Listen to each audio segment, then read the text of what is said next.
السلام عليكم ورحمة الله وبركاته. إن الحمد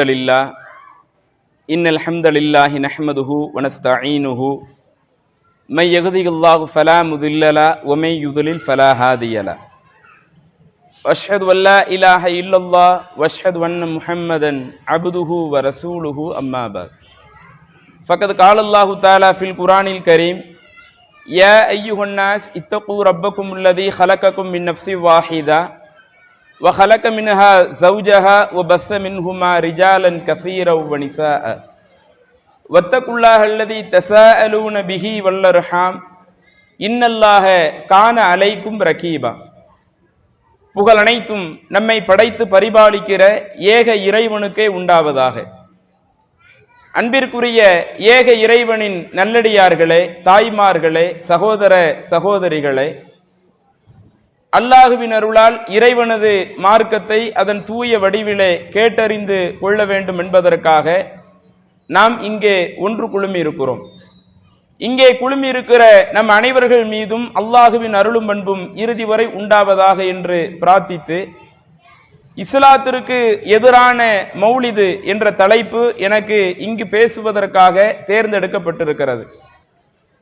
நம்முடைய இஸ்லாமிய சமூகம் நாம் தற்பொழுது இருக்கக்கூடிய ரபியுல் அவ்வல் மாதத்தை அடைந்தால், இந்த மாதம் பிறந்த நாளிலிருந்து தொடர்ச்சியாக இந்த மாதம் தோன்றிய அன்றைய தினத்திலிருந்து ஒவ்வொரு பள்ளிவாசல்களிலேயும் அல்லாஹுவின் தூதரை புகழக்கூடிய விதமாக சுபஹான மௌலீது என்கிற பாடல் வரிகளை படிப்பது வழக்கம். இன்னும் சொல்ல போனால் சில இடங்களில் ஒவ்வொரு நாளும் இரவு நேரத்தில் மௌலீதுகள் ஓதப்பட்டு அந்த நாட்கள்ல சிறப்பான உரைகளும் ஆற்றப்பட்டு கொண்டிருக்கிறது.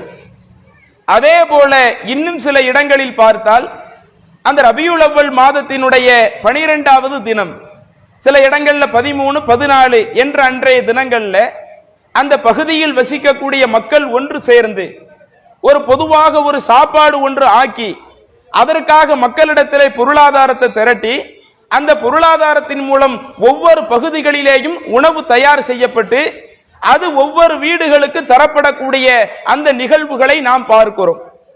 இன்னும் இந்த ரபியுல் அவ்வல் மாதத்திலே மீலாது விழா என்கிற ஒரு விழாவையும் ஆங்காங்கே பல நபர்கள் எடுத்து நடத்துவதையும் பார்க்கிறோம். இப்படி செய்யக்கூடிய எந்த ஒரு சகோதரர்களை எடுத்துக்கொண்டாலும் சரி, அல்லது இது போன்ற நிகழ்வுகளில் பங்கெடுக்கக்கூடிய எந்த ஒரு சகோதரிகளை எடுத்துக்கொண்டாலும் சரி, ஒவ்வொருவர்களுடைய எண்ண ஓட்டமும் எப்படி இருக்கிறது?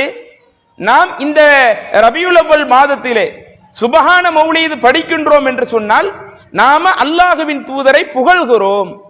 அல்லாஹுவின் தூதரை புகழக்கூடிய அந்த நோக்கத்தில் தான் இன்றைக்கு இந்த சுபஹான மௌலீது படிக்கப்பட்டு கொண்டிருக்கிறது என்று சொல்லி நன்மையை எதிர்பார்த்துதான் இதை செய்யக்கூடிய நபர்கள் செய்து கொண்டிருக்கிறார்கள். ஆனால் இறைவனுடைய பார்வை எப்படி இருக்கும்? பொதுவாக எந்த ஒரு அமல்களை எடுத்துக்கொண்டாலும் நாம் நன்மையை எதிர்த்து செய்யக்கூடிய எந்த ஒரு காரியத்தையும் அதை அல்லாஹ் ஏற்றுக்கொண்டால் தான் முதலில் நமக்கு நன்மை கிடைக்கும். இன்றைக்கு முஸ்லிம்களாக இருக்கக்கூடிய நாமே ஒவ்வொரு நாளும் ஐவேளை தொழுகை நிறைவேற்றுகிறோமே.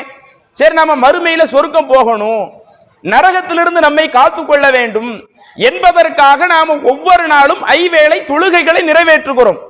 அந்த தொழுகை அல்லாஹ் ஃபர்ஸ்ட் ஏத்துக்கிட்டா தானே நமக்கு அதனுடைய நன்மை கிடைக்கும். அதே போல ரமலான் மாதம் வருகிறது. அந்த ரமலான் மாதத்துல ஒரு மாத காலம் நாம் நோன்பு நோக்கிறோம். அது 29 நாட்களாக வந்தாலும் சரி, அது ஒரு 30 நாட்களாக வந்தாலும் சரி, அந்த மாதங்கள்ல நாம நோன்பை வைத்துக் கொண்டிருக்கிறோம். அந்த நோன்பு நோற்பதனுடைய முக்கியமான நோக்கம் என்ன? சரி, நாம் வைக்கக்கூடிய இந்த ஒரு மாத கால நோன்பு நமக்கு அல்லாஹ்விடத்திலே அதிகமான நன்மையை பெற்றுத்தர வேண்டும். நாம செய்யக்கூடிய இந்த நற்காரியங்களை எல்லாம் அல்லாஹு தஆலா மறுமை நாளில் ஏற்றுக்கொண்டு அதனுடைய கூலியாக இறைவன் நமக்கு சொர்க்கத்தை வழங்க வேண்டும் என்கிற நோக்கத்திற்காகத்தான் இந்த உலகத்தில் எல்லா அமல்களையும் செய்கிறோம். குறிப்பா இந்த ரபியுல் அவ்வல் மாதத்துல மௌலீத் ஓதப்படுகிற நிகழ்வாக இருக்கட்டும், அதுல பிறை 12ல போடக்கூடிய விருந்தாக இருக்கட்டும், மீலாது விழா கொண்டாடுவதாக இருக்கட்டும், அப்படி கொண்டாடக்கூடிய நபர்களும் இதனால் தனக்கு நன்மை கிடைக்கும் நினைக்கிறாங்களே. ஆனால் அல்லாஹ் நமக்கு சொல்லக்கூடிய மிக முக்கியமான சட்டம் என்ன? குர்ஆன்ல ஒரு வசனத்திலே அல்லாஹ் சொல்லி காட்டுகிறான், வமை யப்தகி கைரல் இஸ்லாமி தீனா, இஸ்லாத்துல சொல்லப்படாத ஒரு காரியத்தை இந்த முஸ்லிம்கள் நன்மை என்று நினைத்து செய்தால், செய்யக்கூடியவங்களுக்கு கெட்ட நோக்கம்லாம் இருக்காது, நன்மை வேணும்னு தான் நினைச்சு செய்வாங்க. ஆனால் அவர்கள் செய்யக்கூடிய காரியம் இஸ்லாத்தில் உள்ள காரியமாக இருந்தால் பிரச்சனை இல்லை. ஆனால் இஸ்லாத்தில் இல்லாத ஒரு காரியத்தை யாரெல்லாம் தனக்கு நன்மை கிடைக்கும் என்ற ஒரு நல்ல நோக்கத்தில் செய்தாலும் ஃபலை யுக்பல மின்ஹு, அந்த காரியம் அந்த நபரிடமிருந்து ஏற்றுக்கொள்ளப்படாது. அல்லாஹ் தீர்ப்பு சொல்றான். இது நாங்கள் சொல்லக்கூடிய வசனம் அல்ல, படைத்த இறைவன் நமக்கு வழிகாட்டுவதற்காக அனுப்பப்பட்ட குர்ஆனிலே குறிப்பிடுகிறான். நீங்கள் செய்யக்கூடிய அமல்களை நான் ஏற்பது அல்லது நான் ஏற்காமல் இருப்பது என்பதற்கு அல்லாஹ் வைத்திருக்கிற அளவுகோல், நான் சொன்ன இஸ்லாமிய மார்க்கத்தில் உள்ள காரியத்தை நீங்கள் செய்கிறீர்களா, நான் சொன்ன இஸ்லாமிய மார்க்கத்தில் உள்ள காரியத்தை நீங்கள் செய்தால் உங்களுக்கு அதை நான் ஏற்றுக்கொள்வேன். நான் சொல்லாத ஒரு காரியத்தை நீங்களா செய்தால் அந்த காரியம் அந்த நபரிடமிருந்து ஏற்றுக்கொள்ளப்படாது. வஹுவ ஃபில் ஆகிரத்தி மினல் காசிரீன், இந்த மார்க்கத்தில் இல்லாத காரியத்தை செய்யக்கூடியவர்கள் மறுமை நாள்ல நஷ்டவாளியாகவும் இருப்பார்கள். ஒண்ணுக்கு ரெண்டு பிரச்சனை, நாம செய்யக்கூடிய அமல்களையும் அல்லாஹ் ஏற்றுக்கொள்ள மாட்டான். மறுமை நாளிலேயும் இப்படி மார்க்கத்தில் இல்லாத விஷயத்தை மார்க்கமாக செய்யக்கூடியவர்களுக்கு அல்லாஹு தஆலா அவர்களை நஷ்டவாளியாக ஆக்குவதாக குறிப்பிடுகிறானே. இந்த வசனத்தை ஒவ்வொருவரும் நம்முடைய மனதிலே பதிய வைத்துக் கொண்டு தற்பொழுது நாம் செய்யக்கூடிய அந்த செயல்பாடுகளுக்கு வருவோம். இன்னைக்கு இந்த ரபியுல் அவ்வல் மாதம் வந்து விட்டாலேயே இதை நாம மௌலீது ஓத ஆரம்பிச்சிடுறோமே, அந்த மௌலீது ஓதுவதை ரொம்ப புனிதமாக நினைச்சுக்கிட்டு இருக்கிறோமே. எந்த அளவிற்கு நமக்கு சொல்லப்படுகிறது என்று சொன்னால், இன்றைக்கு அல்லாஹ் நமக்கு தந்திருக்கிற குர்ஆன் இருக்குதா இல்லையா, அந்த குர்ஆனை நாம எடுத்து படிச்சா நமக்கு அல்லாஹ் 10 நன்மை மட்டும்தான் தருவான். ஆனால் அந்த குர்ஆனை இல்லாம நீங்க அவுலியாக்களுக்கு மௌலீது ஓதிட்டீங்கன்னு சொன்னா குர்ஆன் ஓதுறதை விட உங்களுக்கு ஒரு பெரிய நன்மை. இன்றைக்கு சில மக்கள் அந்த மௌலீதிற்கு அதிக முக்கியத்துவம் கொடுக்கிறார்கள் என்று சொன்னால் குர்ஆனை இப்படி எடுத்து படிக்கிறதுக்கு முக்கியத்துவம் கொடுக்க மாட்டேங்கிறாங்க. ஒவ்வொரு நாளும் பள்ளி வாசல்கள்ல உட்கார்ந்து இந்த ரபியுல் அவ்வல் மாதத்துல 12 நாட்கள் எப்படி மௌலீது ஓதிவிட்டு அடுத்து ஒரு உரையாற்றப்படுகிறதோ அந்த மாதிரி ஒவ்வொரு நாட்களிலேயும் பள்ளி வாசல்கள்ல குர்ஆன் வசனங்கள் வாசிக்கப்படுகிறதா, அந்த குர்ஆனுடைய தொடர்பை மக்களுக்கு அதிகமாக ஏற்படுத்தணும் என்பதில் கூடுதல் கவனம் எடுக்கப்படுதா? இது போன்ற அந்த குர்ஆனை படிப்பதற்கு அதிக முக்கியத்துவம் கொடுக்காமல் இந்த ரபியுல் அவ்வல் மாதம் வந்துருச்சுன்னா நீங்க சுபஹான மௌலீதை ஓத ஆரம்பித்து விடுங்கள். ரபியுல் ஆகிர் வந்துருச்சா முஹைதீன் அவங்க பேர்ல ஒரு மௌலீதை ஓதிருங்க. இப்படி அவுலியாக்களுக்காக உள்ள அந்த மௌலீது இருக்குதே, அந்த மௌலீதை நாம் படித்து விட்டால் நமக்கு குர்ஆன் ஓதுறதை விட நிறைய நன்மை கிடைக்கும் என்று இன்றைக்கு நமக்கு மத்தியிலே தவறாக சொல்லப்படுகிறது. இது தவறா சொல்லப்படுதுன்னு நாங்கள் பேசுகிறோம் என்றால் இது தௌஹீத் ஜமாத்தினுடைய சொந்த கூற்று கிடையாது. இன்றைக்கு மௌலீது ஓதுவது அது மார்க்கத்தில் உள்ள ஒரு விஷயம்தான், இறைவன் கட்டளையிட்ட ஒரு விஷயம்தான், இறை தூதருடைய வழிகாட்டுதலில் உள்ள விஷயம்தான் என்று மக்களை வழிநடத்தக்கூடிய ஆலிம்கள் இன்றைக்கு இப்படி வழிநடத்தி கொண்டிருக்கிறார்கள். அதுல உதாரணத்திற்கு சாம்பிளுக்கு அவங்க சொல்லக்கூடிய அந்த செய்திகளை நீங்களே பாருங்க. பென்டிரைவ்ல முதலாவது வீடியோ.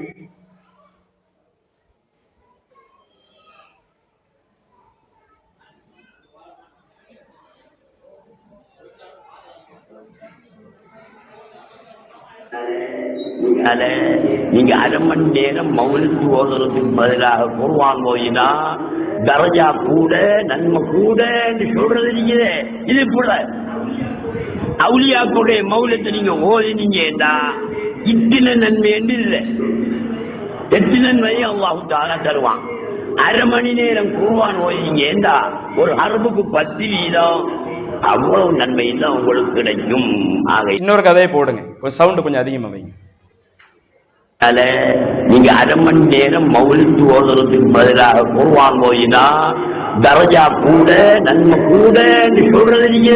இது கூட அவுலியாக்களுடைய மௌலத்தை நீங்க ஓதினீங்கன்னா இத்தனை நன்மை என்று இல்லை, 8 நன்மையை அல்லாஹ் தஆலா தருவான். அரை மணி நேரம் குர்ஆன் ஓதினீங்கன்னா ஒரு ஹர்புக்கு 10 வீதம், அவ்வளவு நன்மை தான் உங்களுக்கு கிடைக்கும். ஆக சரி, என்ன சொல்றாங்கன்னு புரியுதா? இது இன்றைக்கு இந்த மௌலிதை ஆதரித்து பிரச்சாரம் செய்யக்கூடியவர்கள் தமிழ் மொழியில பேசக்கூடிய ஒரு பிரச்சாரம். ஒரு ஆள் அரை மணி நேரம் குர்ஆனை ஓதுறாங்கன்னு வைங்க, அதுல கிடைக்கக்கூடிய நன்மை தான் அதிகமா இருக்குன்னு சொல்றது அது பிழையான கருத்து. ஏன்னா ஒரு ஹர்ஃபுக்கு குர்ஆன்ல ஒரு எழுத்தை படிச்சா அது அரை மணி நேரம் நீங்க படிக்கிறீங்கன்னா ஒரு எழுத்துக்கு 10 நன்மை மட்டும்தான் கிடைக்குது. அதே நேரத்தில் நீங்க அவுலியாக்கின் பேர்ல மௌலீது ஓத ஆரம்பிச்சிட்டீங்கன்னா உங்களுக்கு ஓதக்கூடிய அனைத்துமே நிறைய நன்மைகளை பெற்று தருகிறது. அப்ப எந்த அளவிற்கு மௌலீத முக்கியத்துவப்படுத்தி கொடுக்கறாங்க பாத்தீங்களா? நாம் இந்த உலகத்துல இறைவன் வழிகாட்டுவதற்காக ஒரு வேதத்தை தந்தானே, ரசூலுல்லாஹி ஸல்லல்லாஹு அலைஹி வஸல்லம் அவர்கள் அந்த குர்ஆனை பற்றி நமக்கு தெரிவிக்கும் பொழுது நமக்கு சொல்லுகிறார்கள், சஹீஹுல் புகாரியிலே பதிவு செய்யப்பட்ட ஒரு நபிமொழி, இறைவன் கடந்த காலத்திலே எத்தனையோ பல நபிமார்களை அனுப்பி இருக்கிறான். மாமினல் அன்பியாயி நபியுன், அதுல எந்த ஒரு நபியை அல்லாஹ் அனுப்பினாலும் அவர்களுக்கு இறைவன் சில அற்புதங்களை கொடுக்காமல் நபிமார்களை அனுப்பியது கிடையாது. எனக்கு முன்னாடி வந்த பல நபிமார்கள் இருக்கிறாங்களே, எல்லா நபிமார்களுக்கும் அல்லாஹ் அற்புதத்தை கொடுத்தான். அந்த மாதிரி இறைவன் எனக்கு வழங்கிய அற்புதம் வஹ்யன் அவ்ஹாஹுல்லாஹு இலைய, இறைவன் புறத்திலிருந்து எனக்கு வரக்கூடிய இந்த வேத அறிவிப்பு, அந்த வஹியை அல்லாஹ் ஒரு அற்புதமாக தந்திருக்கிறான். நான் உங்களிடத்தில் சொல்லி சென்றிருக்கிறேனே, இந்த குர்ஆன் தான் எனக்கு தரப்பட்டு இருக்கிற மிக முக்கியமான ஒரு அற்புதம் என்று அல்லாஹ்வுடைய தூதர் குர்ஆனை மகத்துவப்படுத்தி சொல்லி இருக்க, இன்றைக்கு அந்த ரபியுல் அவ்வல் மாதத்துல மக்கள் அதிகமாக மௌலீதை ஓத வேண்டும் என்பதற்காக எப்படி மக்களுக்கு மத்தியிலே கருத்து சொல்லப்படுகிறது, நீ குர்ஆனை படிக்கிறதை விட அதுல கிடைக்கக்கூடிய நன்மைகளை விட நீ அவுலியாக்கள் பேர்ல மௌலீது ஓது.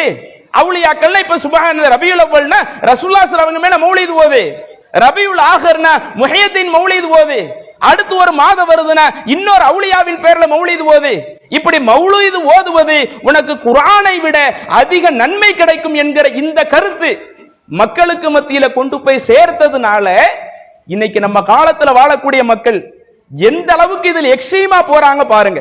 இதுல மார்க்கத்துக்கு மாற்றமான விஷயத்தை நான் உங்களுக்கு அடுத்து தெரியப்படுத்துகிறேன். இந்த விஷயத்தை எல்லாம் சொல்வதற்கான நோக்கம், இன்றைக்கு இந்த உரையை கேட்கக்கூடிய பல சகோதரர்கள், இந்த உரையை கேட்கக்கூடிய பல சகோதரிகள் என்ன இப்படிலாம் கிளிப்பிங்ஸ் எல்லாம் எடுத்து போட்டுக்கிட்டு இருக்கிறாங்களே, இந்த மாதிரி கிளிப்பிங்ஸ் எல்லாம் தேவைதானா? வெறுமனே மார்க்க அறிவுரை மாத்திரம் சொல்லிட்டு போயிட வேண்டியதானே என்று நீங்கள் சில ஆட்கள் நினைக்கலாம். ஆனால் இன்றைக்கு மௌலீத் என்கிற பெயரில் எந்த அளவிற்கு இஸ்லாத்திற்கு மாற்றமாக போய் கொண்டிருக்கிறார்கள்.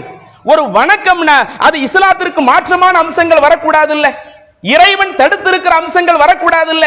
இன்றைக்கு எந்த அளவிற்கு மௌலீத் என்ற பெயரில் அது மீறி போறாங்க என்பதற்கு சில சாம்பிள்களை உங்களிடத்தில் மேற்கோள் காட்டுகிறேன். இது இன்றைக்கு நம்மளை எந்த அளவிற்கு ஏமாற்றுகிறார்கள் என்பதற்காகத்தான் சொல்லப்படுதே ஒழிய யாரையும் விமர்சிக்க வேண்டும் என்பதற்காக சொல்லப்படல. பென் டிரைவ்ல 2வது வீடியோ போடுங்க.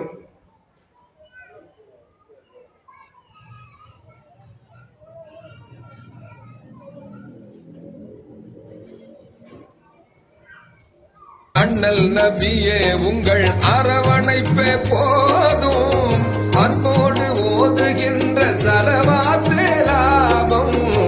அண்ணல் நபியே உங்கள் அரவணைப்பே போதும், அன்போடு ஓதுகின்ற சலவாத்தே லாபம். அருள்மயமானி ரகமயிந்தோமே ஆதரிப்பீரே மகிழ்ச்சரிதீரே, அது போய் சேருவேன். எண்ணமெல்லாம் உங்கள் மீது நபியே நபியே, இந்த ஏழைக்காக இறங்கிடுவீர் நபியே நபியே. எண்ணமெல்லாம் உங்கள் மீது நபியே நபியே, இந்த ஏழைக்காக இறங்கிடுவீர் நபியே நபியே. எண்ணமெல்லாம் இது ஏதோ நம்ம பாட்டு கச்சேரி வச்சிருக்குன்னு நினைச்சுக்கிடாதீங்க. அதனால தான் டிவியை கம்பல்சரியா கொண்டு வந்துருங்க.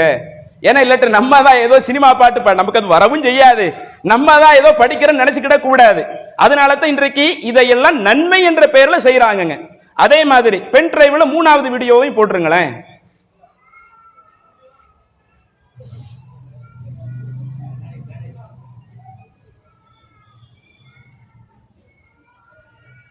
பால் நிலாவின் ஒளி போல என்பார், பகல் வேளை நிலவும் வருமா. பூக்கள் எல்லாம் நல்வாசம் என்பார், அந்தி மாலை வாசம் தருமா. அண்டலாரை கண்ட கண்மேறென்ன பார்க்குமோ, அழகையெல்லாம் அழகு என்றே ரசிக்குமோ. கண்கள் மூடி உள்ளம் தேடுமோ, மீண்டும் மீண்டும் பார்க்க ஆசை தாவுமோ.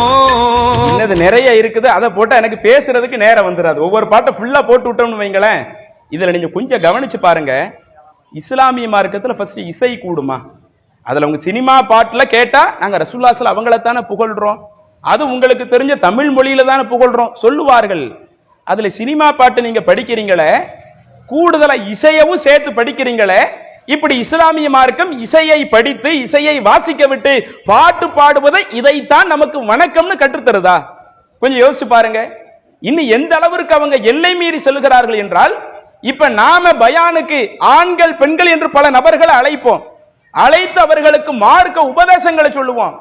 ஆனா இது போன்ற சினிமா பாட்டுகள் படிக்கக்கூடிய அந்த சபைக்கு பெண்களையும் வர வைத்து இது நாங்க மௌலித் அல்லாஹ்வின் தூதரை புகழ்கிறோம், அல்லாஹ்வின் தூதரை மதிக்கிறோம் என்று சொல்ல வருகிறார்கள் என்றால் இவர்கள் மார்க்கத்தில் எந்த அளவிற்கு எல்லை மீறி செல்றாங்க பாருங்க. வாட்ஸ்அப்ல 1வது வீடியோ போடுங்க. வாட்ஸ்அப்ல அதுல வீடியோவை நல்லா கவனிங்க. சபையில பெண்களும் இருக்கிறாங்க. அல்லாஹ்வும் நேசிப்பார், நேசனின் நேசர் தன்னை அல்லாஹ்வும் யோசிப்பான். என்னென்ன வேண்டும் எல்லாமே தோன்றும், வீரட்டும் துன்பம் உன்னை விட்டுத்தான் ஓடிவிடும். அண்ணல்கள் கண்மணி நாயகத்தை எண்ணி என்றும் சதவாதுவோது. வாய் மணக்கும் மந்திரம் பூமணக்கும் சந்தனம் வான்மணக்கும். பெண்கள் வர்றாங்களா? கவனிச்சுக்கிட்டீங்களா?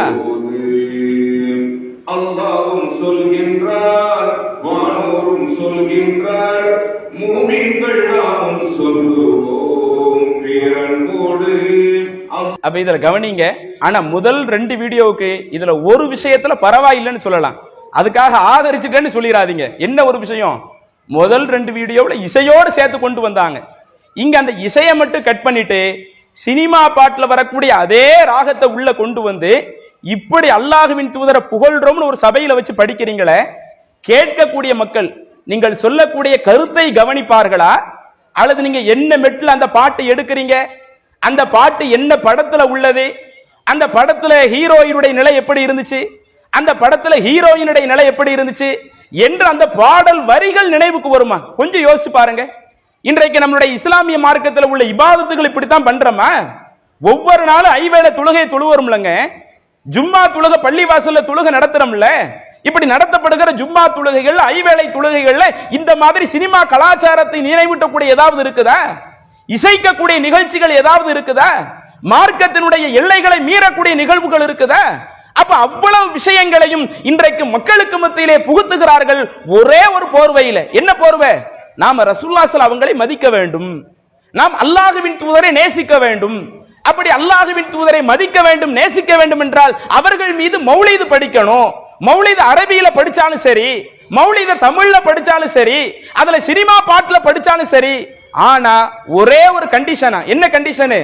சினிமா பாட்டுனா அதுல சோக பாட்டுல படிச்சுட்டு இருக்கிறது அது தப்பு இல்லை, அல்லது அந்த மெலடி சாங்னு சில இது சொல்லுவாங்கல்ல அதுல படிச்சுக்கிற தப்பு இல்லை. ஆனா டப்பாங்குத்து பாடல் வந்துச்சுன்னா அந்த பாடல் வரைக்கும் நீங்க மௌலித படிச்சிடக்கூடாது. ஏன்னா அது கேட்கக்கூடிய மக்களுக்கு நீங்க மௌலிது வரியை படித்தால் உங்களுக்கு அந்த டப்பாங்குத்து பாடலினுடைய நினைவு வந்துரும். இத நான் சொல்லலங்க, பாடல் வரியை நீங்க சொல்லும் பொழுதே, பாடல் வரியில மௌலிது படிக்கும் பொழுதே உங்களுக்கு அந்த பாட்டினுடைய நினைவு வரும். அதனால டப்பாங்குத்து பாட்டை தவிர்த்து விட்டு மற்ற பாட்டுகளை படிச்சுக்கிடுங்க. அப்ப இஸ்லாம் அப்படித்தான் நமக்கு சொல்லுதா? இஸ்லாமிய மார்க்கத்தில் சினிமாவில் டப்பாங்குத்து பாடல்கள் மட்டும்தான் தடை செய்யப்பட்டது, இதர பாடல்கள் எல்லாம் அனுமதிக்கப்பட்டதா? அதையும் அவர்கள் சொல்வதை பாருங்கள். பென் டிரைவில் 5வது வீடியோ.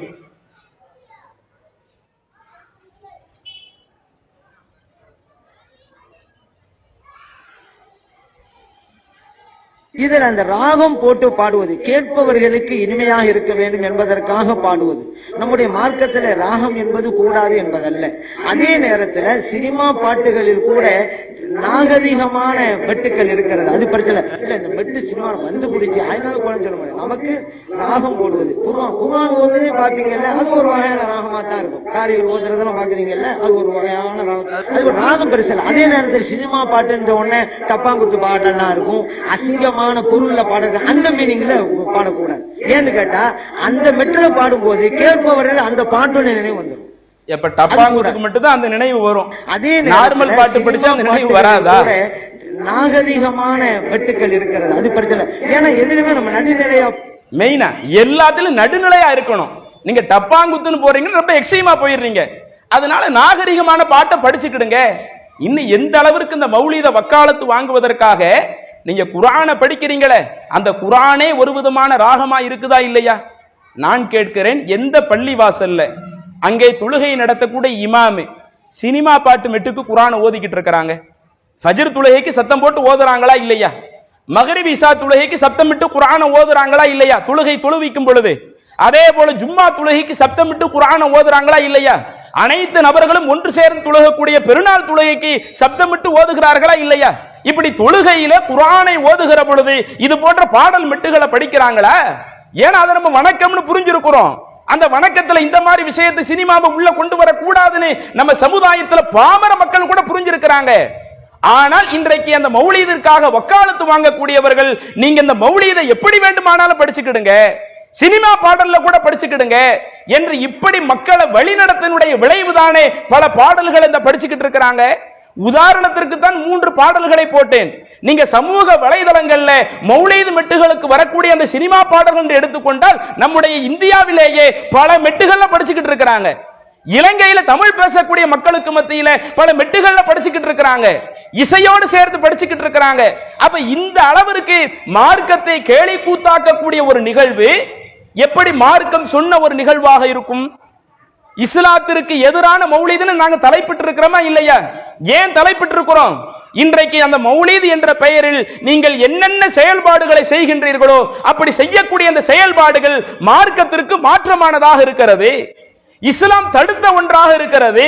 இப்படி இஸ்லாம் தடுத்த ஒன்றையே இன்றைக்கு மக்களுக்கு மத்தியிலே நீங்கள் சர்வ சாதாரணமாக சொல்லி இதுதான் உங்களுக்கு மேன்மையானது, இதுதான் உங்களுக்கு சிறப்பானது, யார் அந்த மௌலீது ஓதுறாங்களோ அவர்களுக்கு அதிகமான பரக்கத் அல்லாஹ்ட்ட இருந்து கிடைக்கும், அவங்க அல்லாஹ்வின் தூதரை அதிகம் அதிகம் நேசித்த நபர்களாக மாறிவிடலாம் என்று இதைத்தான் இன்றைக்கு இறை நேசத்தினுடைய ஒரு அடையாளமாக சொல்றாங்களே. இந்த சினிமா கலாச்சாரத்தை எல்லாம் குழி தோண்டி புதைக்கத்தான் அல்லாஹ்வுடைய தூதர் வந்தார்கள். ஆணும் பெண்ணும் ஆடுவதை, அதுல இசை நிகழ்ச்சிகளோடு ஆடுவதை, இதையெல்லாம் ஒழிப்பதற்கு அல்லாஹ்வுடைய தூதர் வந்தார்கள். எந்த இறை தூதர் அந்த சினிமா கலாச்சாரத்தை ஒழித்தார்களோ அந்த சினிமா கலாச்சாரத்தினுடைய நாங்க ரசூலுல்லாஹி ஸல்லல்லாஹு அவர்களை புகழ்கிறோம், அவர்கள் மீது மௌலீது படிக்கிறோம் என்று சொல்றார். அப்ப எந்த அளவிற்கு மார்க்கத்தினுடைய எல்லைகளை மீறுகிறாங்க பாத்தீங்களா? அப்ப இதையெல்லாம் அவர்களுக்கு இந்த மக்கள் மாறி போவதற்கு காரணம் அவர்களை வழிநடத்தக்கூடியவர்கள். நீங்கள் குர்ஆனை படிப்பதை விட அவுலியாக்களை நீங்கள் புகழ்ந்து விட்டால் உங்களுக்கு அதிகம் அதிகம் நன்மை கிடைக்கும். அதனால தான் ஒவ்வொரு ஆளும் ஒவ்வொரு விதத்துல போறாங்க. அவுலியாக்களை நம்ம புகழ்றதுனா நாம எப்படி புதுசா புகழலாம், இன்றைக்கு வரக்கூடிய நவீன பாட்டு மெட்டுகள் எப்படி புகழலாம் என்று ஒவ்வொரு ஆட்களும் புது புது அளவிற்கு மார்க்கத்தினுடைய எல்லைகளை மீறுவதற்கு அவர்களை வழிநடத்தக்கூடிய ஆலிம்கள் அவர்கள் செய்யக்கூடிய தவறுதான காரணம். அப்ப இதை முதலிலே உங்களுடைய மனதிலே பதிய வைத்துக் கொள்ளுங்கள். இஸ்லாமிய வணக்கங்கள் என்பது, இஸ்லாத்தில் சொல்லப்பட்டிருக்கிற நன்மை என்பது தடை செய்யப்பட்ட விஷயங்களில் எந்த நன்மையும் இருக்காது. தடை செய்யப்பட்ட காரியத்தை நீங்க செஞ்சு நீங்க அல்லாஹ்ட்ட நிறைய நன்மையை சம்பாதித்துக் கொள்ளுங்கள் என்று இஸ்லாம் நமக்கு எங்கேயும் சொல்லாது. அப்ப இப்படி தடை செய்யப்பட்ட காரியங்களை அவர்கள் செய்கிறார்கள் என்றால் அப்ப இதற்கும் இஸ்லாத்திற்கும் சம்பந்தம் இல்லை என்பதை காட்டுகிறதா இல்லையா? அடுத்து நீங்க இன்றைக்கு அந்த சுபஹான மௌலீதை எடுத்துக்கொள்ளுங்கள். அந்த சுபஹான மௌலீதுல உள்ள அந்த ஒவ்வொரு விஷயங்களும் அதுல எந்த அளவிற்கு மார்க்கத்திற்கு முரணாக இருக்கிறது, இஸ்லாத்தினுடைய அடிப்படை கொள்கைகளை எந்த அளவிற்கு குழி தோண்டி புதைத்துக் கொண்டிருக்கிறது என்பதற்கு நிறைய அம்சங்கள் இருக்கிறது. உதாரணத்திற்கு சொல்வதாக இருந்தால் சுபஹான மௌலீதுல ஓதக்கூடிய சகோதரர்களுக்கு தெரியும் அது எங்க இருக்கும் என்பதை நாம் எல்லாம் காட்ட வேண்டிய அவசியம் எல்லாம் இல்லை. யா சய்யிதி யா ரசூலுல்லாஹ் அப்படின்னு ஒரு பாடல் வரி இருக்குதா இல்லையா? ஒரு மௌலீதுல உள்ள ஒரு பைத்து யா சய்யிதி யா ரசூலுல்லாஹ் என்கிற ஒரு பைத் இருக்குதா இல்லையா? இன்றைக்கு அந்த பைத்தை படிக்கக்கூடியவர்கள் அந்த பைத்திலேயே மேல அந்த அரபு தமிழில் குறிப்பிடுகிறார்கள். இந்த யா சய்யிதி யா ரசூலுல்லாஹ் என்ற இந்த பைத்தை படித்தது, இந்த மௌலிதை படித்தது வகீல ஜிப்ரீலு, ஜிப்ரீல் அலைஹிஸ்ஸலாம் அவர்கள் படித்தார்கள் என்றும் ஒரு கருத்து சொல்லப்படுகிறது. சுபஹான மௌலித் என்ற புத்தகம் வச்சிருக்கிறாங்கல்ல, அதுல யா சய்யிதி யா ரசூலுல்லாஹ் என்கிற ஒரு பைத் வச்சிருக்கிறாங்கல்ல, அந்த பைத்தை யார் படிச்சதா சொல்லப்படுதான்? ஜிப்ரீல் அலைஹிஸ்ஸலாம் அவர்கள் படித்திருக்கிறார்கள். இதை வச்சு மக்கள்கிட்ட என்ன சொல்ல வர்றாங்கன்னா, பாத்தீங்களா அல்லாஹ்வின் தூதருக்கு மௌலிது படிப்பது இது எவ்வளவு மேன்மையானது, மகத்துவமானது. வானவர்களுடைய தலைவராக இருக்கக்கூடிய ஜிப்ரீல் அலைஹிஸ்ஸலாம் அவர்களே அல்லாஹ்வின் தூதருக்காக மௌலிது படிக்கிறார்கள் என்றால் நாம படிக்காம இருக்கலாமா? நாம ரசூலுல்லாஹி ஸல்லல்லாஹு அலைஹி வஸல்லம் புகழாம இருக்கலாமா? இந்த மாதத்துல மௌலிது ஓதுறதிலிருந்து நாம விலகி இருக்கலாமா என்கிற ஒரு துணையில் இன்றைக்கு ஜிப்ரீல் அலைஹிஸ்ஸலாம் அவர்களே அல்லாஹ்வின் தூதர் மீது மௌலிது படித்தார்கள் என்று அந்த பாடல் வரிகளில் குறிப்பிடுகிறார்களே. சரி, அதுல ஜிப்ரீல் அலைஹிஸ்ஸலாம் அவர்கள் என்ன சொன்னார்களாம்? அதுல சொல்லப்பட்ட கருத்துக்களை எடுத்து பாருங்கள்.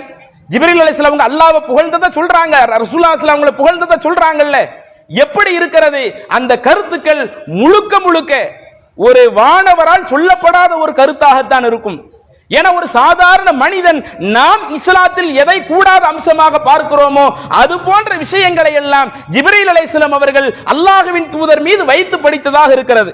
உதாரணத்துக்கு நீங்க அதுல பாத்தீங்கன்னா அந்த வடியினுடைய ஆரம்பத்திலேயே யா சய்யிதி யா ரசூலல்லாஹ் ஹுது பியதி, அல்லாஹ்வின் தூதரே என்னுடைய தலைவரே என்னுடைய கையை நீங்கள் பிடித்துக் கொள்ளுங்கள், மாலி சிவாக உங்களை விட்டா எனக்கு வேற யாருமே இல்லை. ஜிப்ரீல் அலைஹிஸ்ஸலாம் அவர்கள் அல்லாஹ்வின் தூதரை எப்படி புகழ்ந்தார்களாம்?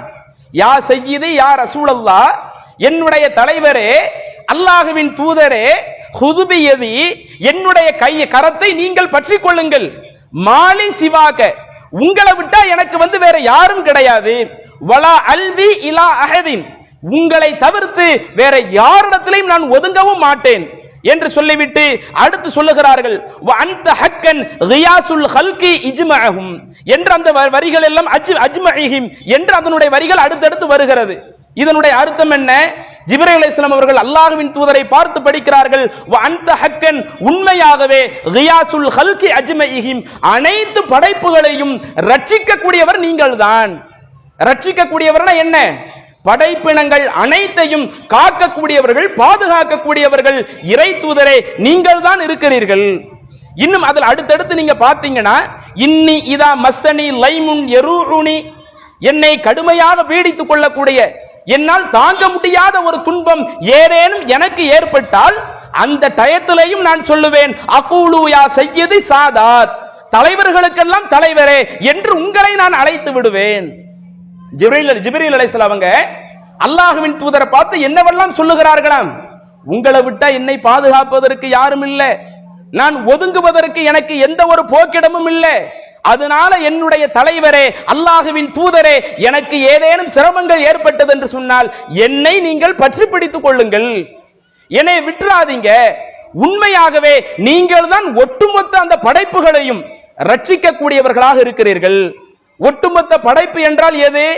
அல்லாஹ்வை தவிர்த்து வானவர்களாக இருக்கட்டும், ஏன்னா ஜிப்ரீல் அலைஹிஸ்ஸலாம் அவங்க தானே கோரிக்கை வைக்கிறாங்க, வானவர்களாக இருக்கட்டும், மனிதர்களாக இருக்கட்டும், ஜின்களாக இருக்கட்டும், இது அல்லாத இதர உயிரினங்களாக இருக்கட்டும், அனைத்து உயிரினங்களையும் ரட்சிக்கக்கூடியவர்களாக நீங்கள் தான் இருக்கிறீர்கள். அடுத்து எந்த அளவுக்கு சொல்லிட்டாங்க? என்னால தாங்க முடியாத அளவிற்கு கடுமையான சிரமம் எனக்கு ஏதேனும் ஏற்பட்டால் அந்த டயத்துல நான் சொல்லிடுவேன் அகூலு யா சய்யிதி சாதா யா சய்யித சாதாத் தலைவர்களுக்கெல்லாம் தலைவரே என்று நான் உங்களை அழைச்சிருவேன். ஜிப்ரீல் அலைஹிஸ்ஸலாம் அவங்களுக்கு ஏன் கடுமையான சிரமங்கள் வருது? பொதுவா ஒரு ஆளுக்கு ஒரு சிரமம் வர்றதா இருந்தா யாருக்குங்க சிரமம் வரணும்? யார் அல்லாஹ் தஆலா இந்த உலகத்துல கடுமையாக சோதிப்பான்? மனிதர்களாகிய நாம் தான் கடுமையான சிரமத்தில் சோதிக்கப்படுவோம். பொருளாதாரத்தில் நமக்கு சோதனைகள் வரலாம், உடல் ரீதியான சோதனைகள் வரலாம், இன்னும் பற்பல சோதனைகள் மனிதர்களாகிய நமக்கு வரலாம். வானவர்கள் ஏன் கடுமையான சோதனைகள்ல போய் மாற்றாங்க? அந்த வானவர்களுக்கு சோதனையை ஏற்படுத்துறது யாரு? மனிதர்கள் எல்லாம் சேர்ந்து வானவர்களுக்கு சோதனை ஏற்படுத்திடலாமா? மாணவர்களை மனிதர்கள் எல்லாம் சேர்ந்து திக்குமுக்காட செய்திடலாமா? ஆனா ஜிப்ரீல் அலைஹிஸ்ஸலாம் என்ன படிக்கிறாங்க? என்னால தாங்க முடியாத அளவிற்கு நடுநடுங்கக்கூடிய ஒரு பிரச்சனை எனக்கு ஏற்பட்டா என்னைய நீங்க கைவிட்டுறாதீங்க, என்னைய நீங்க காப்பாத்துங்க. ஏன்னா நீங்க தான் எல்லா படைப்பினங்களையும் பாதுகாக்கக்கூடியவர்களாக இருக்கிறீர்கள். நம்ம கேட்கிறோம், இது இஸ்லாத்தினுடைய அடிப்படைக்கு மாற்றமாக இருக்குதா இல்லையா? மனிதர்களை காக்கக்கூடியது யார்? அனைத்து படைப்பினங்களை காக்கக்கூடியது யார்? நம்முடைய சமுதாயத்தில் ஒரு சிறு பிள்ளையிடத்துல கேட்டாலும் சொல்லிவிடுமே, நம்மை படைத்த ரப்புல் ஆலமீன் தான் நம் அனைவரையும் காக்க வேண்டும். நமக்கு என்ன பிரச்சனைகள் சிரமங்கள் ஏற்பட்டாலும் அந்த பிரச்சனைகளையும் சிரமங்களையும் படைத்த ரப்புல் ஆலமீனை தவிர்த்து வேற யாராலும் எதுவும் செய்ய முடியாது. இது நம்ம சமுதாயத்தில் உள்ள எல்கேஜி பாடமாச்சே, சின்ன பிள்ளைங்க விளங்கி இருக்கிற ஒரு பாடமாச்சே. அப்ப அல்லாஹ் மட்டும்தான் பாதுகாப்பான் என்கிற இந்த தத்துவம் இஸ்லாத்தினுடைய அடிப்படையாக இருக்கும் பொழுது ஜிப்ரீல் அலைஹிஸ்ஸலாம் அவர்களே இஸ்லாத்தினுடைய அடிப்படையை மீறி இப்படி அல்லாஹ்வின் தூதரை புகழ்ந்ததாக இப்படி அந்த மௌலீது கிதாபில எழுதி வச்சிருக்கிறீங்களே, இதுதான் மௌலீது ஷரீஃபா? இன்னைக்கு இதைத்தான் ஒரு ஷரீஃப் என்று சொல்லுகிறார்கள். குர்ஆன் ஷரீஃப்னு சொல்லுவாங்க, மேன்மை மிக்க குர்ஆன்னு சொல்லுவாங்க. அதே போல மௌலீது ஷரீஃப் என்று சொல்லுகிறார்கள். இது உண்மையிலேயே மௌலீது ஷரீஃபாக இருக்கிறதா அல்லது ஜிப்ரீல் அலைஹிஸ்ஸலாம் அவர்கள் மீது இட்டு கட்டக்கூடிய ஒரு நிகழ்வாக இருக்குதா? இதுக்கு என்ன ஆதாரம் இருக்குது? என்ன குர்ஆன் வசனம் இருக்குது? என்ன நபிமொழி இருக்குது? சரி, இது ஜிப்ரீல் அலைஹிஸ்ஸலாம் அவர்கள் தான் படித்தார்கள் என்பதற்கு என்ன ஆதாரம்? சுபஹான மௌலீதுல எழுதி வச்சிருக்கிறீங்கல்ல, இப்படி ஜிப்ரீல் அலைஹிஸ்ஸலாம் அவர்கள் அல்லாஹ்வின் தூதரை பார்த்து இப்படி இப்படி எல்லாம் சொல்லி புகழ்ந்தார்கள் என்று சொன்னதற்கு என்ன ஆதாரம்? யாரோ ஆஷிக்கின் ரசூல் சொல்லுவாங்க. மௌலீத யார் எழுதினது அதிலேயே கருத்து வேறுபாடு இருக்குது. கஸ்ஸாலி இமாம் தான் எழுதினார் என்று அதுல பெரும்பான்மையாக சொல்லப்படுகிறது. இன்னும் சில ஆட்கள் வேறவங்க எழுதினாங்க என்றும் சொல்லப்படுகிறது. அதனால தான் இன்றைக்கு மக்களிடத்தில் பிரச்சாரம் செய்கிற பொழுது ஆசிக்கே ரசூல், அல்லாஹ்வின் தூதரை நேசிக்கக்கூடிய ஒருவர் எழுதினார். அப்ப இந்த வரிகளை எல்லாம் பார்க்கும் பொழுது அல்லாஹ்வுடைய தூதரை நேசிக்கக்கூடியவருடைய ஒரு எழுத்து மாதிரி இருக்குதா அல்லது அல்லாஹ்வின் தூதரை பொய்ப்படுத்தக்கூடிய, வானவர்களை பொய்ப்படுத்தக்கூடிய, ஜிப்ரீல் அலைஹிஸ்ஸலாம் அவர்களை இழிவுபடுத்தக்கூடிய ஒருவர் எழுதிய அந்த வரிகளாக இது இருக்குதா? கொஞ்சம் யோசிச்சு பாருங்க. அப்ப அந்த ஜிப்ரீல் அலைஹிஸ்ஸலாம் அவர்கள் பெயரில் சொல்லப்படுகிற யா சய்யிதி யா ரசூலுல்லாஹ் என்று சொல்லப்படுகிற அந்த மௌலீது இஸ்லாத்தினுடைய அடிப்படைக்கு மாற்றமா இருக்குதா இல்லையா? அப்ப இது நீங்க சொல்லக்கூடிய இந்த கான்செப்டை எல்லாம் பாருங்க, எப்படி எல்லாம் இஸ்லாத்தினுடைய கொள்கையை அந்த மௌலீது வரிகள் குழி தோண்டி புதைத்து கொண்டிருக்கிறது என்பது. அதே மாதிரி அந்த மௌலீதுல மூணாவது ஹிகாயத்து, நிறைய ஹிகாயத்து பின்னாடி சொல்லுவாங்க. அதுல ஒரு ஹிகாயத்துல அதுல சொல்லப்படக்கூடிய ஒரு செய்தி, ருவிய ஒரு செய்தி அறிவிக்கப்படுகிறது. யார் அறிவிச்சாங்க அந்த தகவல்லாம் இல்ல, ஒரு செய்தி எங்களுக்கு சொல்லப்படுது. என்ன செய்தி சொல்லப்படுகிறது? அன்ன அவ்வளமா ஹலக்கல்லாஹு நூறு முஹம்மது, அல்லாஹு தாலா இந்த உலகத்தில் படைத்த அந்த பொருட்கள்ல, அந்த படைப்பினங்கள்ல ஆரம்பமாக முதலாவதாக அல்லாஹ் படைத்தது நூறு முஹம்மது, அல்லாஹுவின் தூதருடைய ஒளியை தான் படைத்தான். கொஞ்சம் நல்லா கவனியுங்க, அந்த ஹிகாயத்து சொல்லக்கூடிய அந்த வரிகள் எல்லாம் எப்படி இஸ்லாத்தை குழி தோண்டி புதைக்குதுன்னு பாருங்க. அல்லாஹு தாலா இந்த மனித சமூகம் அனைத்தையும் படைத்தானே, இந்த மனிதர்கள் படைக்கப்படுவதற்கு முன்னாடி ஜின்கள் படைக்கப்பட்டார்களே, வானவர்கள் அதற்கு முன்பாகவே இறைவனால் படைக்கப்பட்டார்களே, இன்னும் அது வல்லாத இந்த உலகம் என்று பல பொருட்கள் படைக்கப்பட்டது.